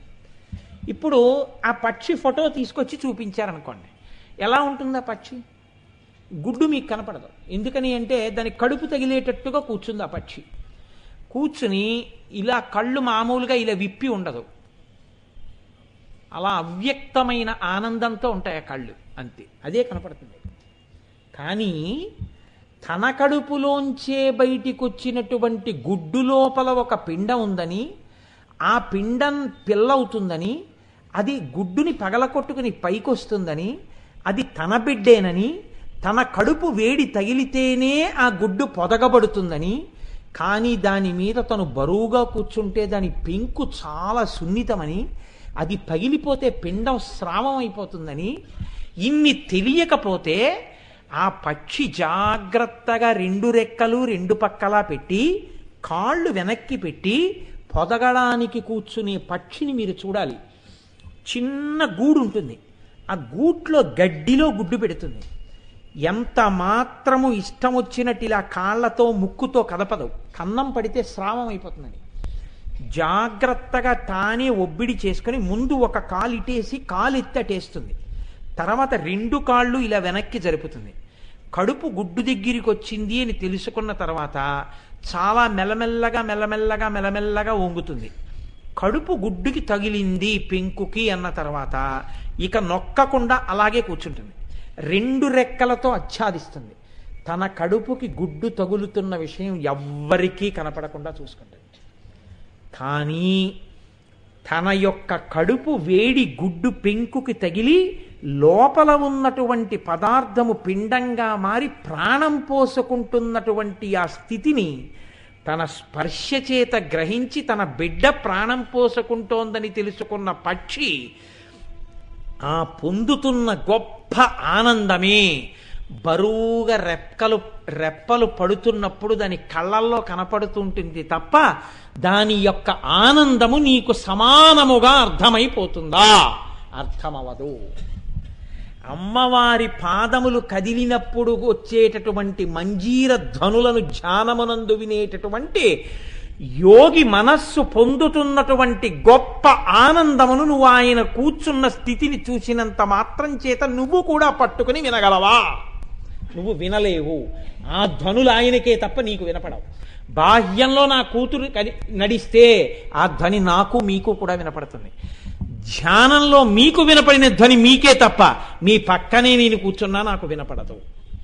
ఇది ధ్యానానికి సంబంధించిన గొప్ప రహస్యాన్ని చెప్పడం, ఈ మెట్లెక్కినటువంటి వాడి స్థాయిని చెప్పడం ఈ శ్లోకం యొక్క గొప్ప ప్రయోజనం. కాబట్టే మూకశంకరులు చెప్పినటువంటి ఒక్క మాట చెప్పేసి నేను ఈ నామాన్ని పూర్తి చేసేస్తాను. ఇవాళ అసలు నిజంగా ఆ నామం ఒక్కటి చాలా అద్భుతం.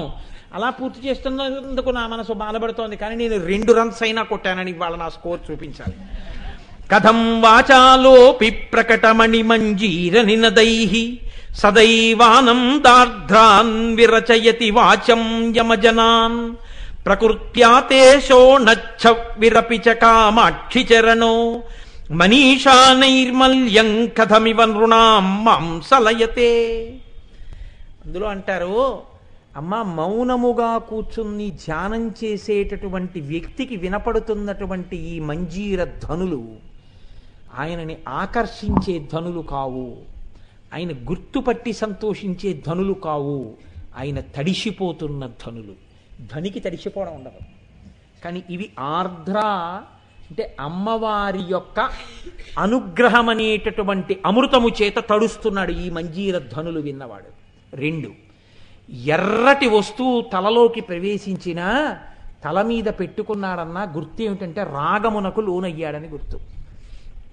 ఎర్రటి వస్తువు లోపలికి వెళ్ళింది, బుర్రలో చేరింది అంటే అర్థం ఏమిటో తెలుసా అండి? రాగరంజితమైంది మనస్సరి, కోరికల చేత బంధింపబడుతోంది అని బాహ్యంగా చెప్తారు.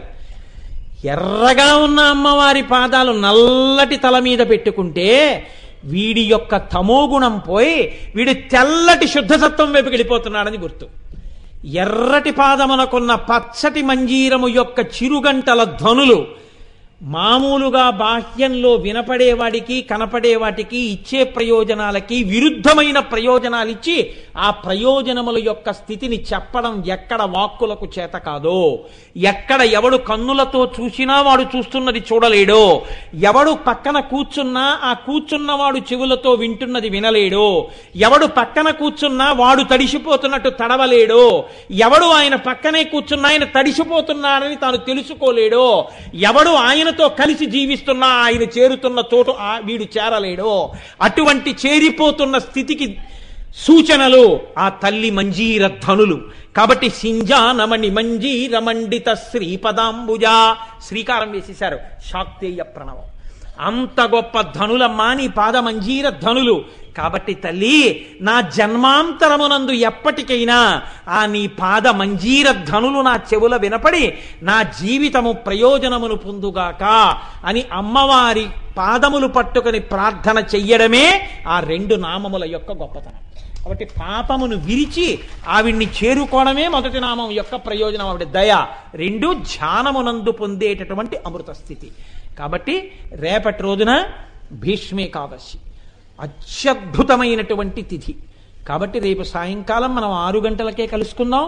విష్ణు సహస్రనామ స్తోత్ర పారాయణం చేద్దాం. తదనంతరం చక్కగా మనందరం కలిసి అమ్మవారి వైభవం ఎంత గొప్పగా ఉంటుందో దాన్ని మహాభారతానికి అనుసంధానం చేస్తూ భీష్మాచార్యుల వారి జీవితంగా, భీష్ముడి యొక్క ఔన్నత్యంగా, భీష్మేకాదశి నాడు విన్నవాడెవడో వాడే ధన్యుడు. ఏమి భాగ్యమో ఆ తల్లి ఏమి అనుగ్రహించిందో. ఈ ఏడాది వీడు లలితా సహస్రం చెప్తున్నాడు, వీడిని తరింపచేద్దాం అనుకుందేమో మా అమ్మ. మాఘపాదివారం, భీష్మేకాదశి, మహాభారత వైశిష్ట్యము, భీష్మ వైశిష్ట్యము అమ్మవారి యొక్క అనుగ్రహంగా వైభవంగా అనుసంధానం చేస్తున్న ప్రసంగాన్ని రేపటి రోజున చేసుకుని మనందరం తరిద్దాం. రేపు ఉదయం 9 గంటలకి భీష్మేకాదశి కాబట్టి గొప్ప తిథి కాబట్టి లలితా సహస్రాన్ని ఒకసారి పారాయణ చేద్దాం.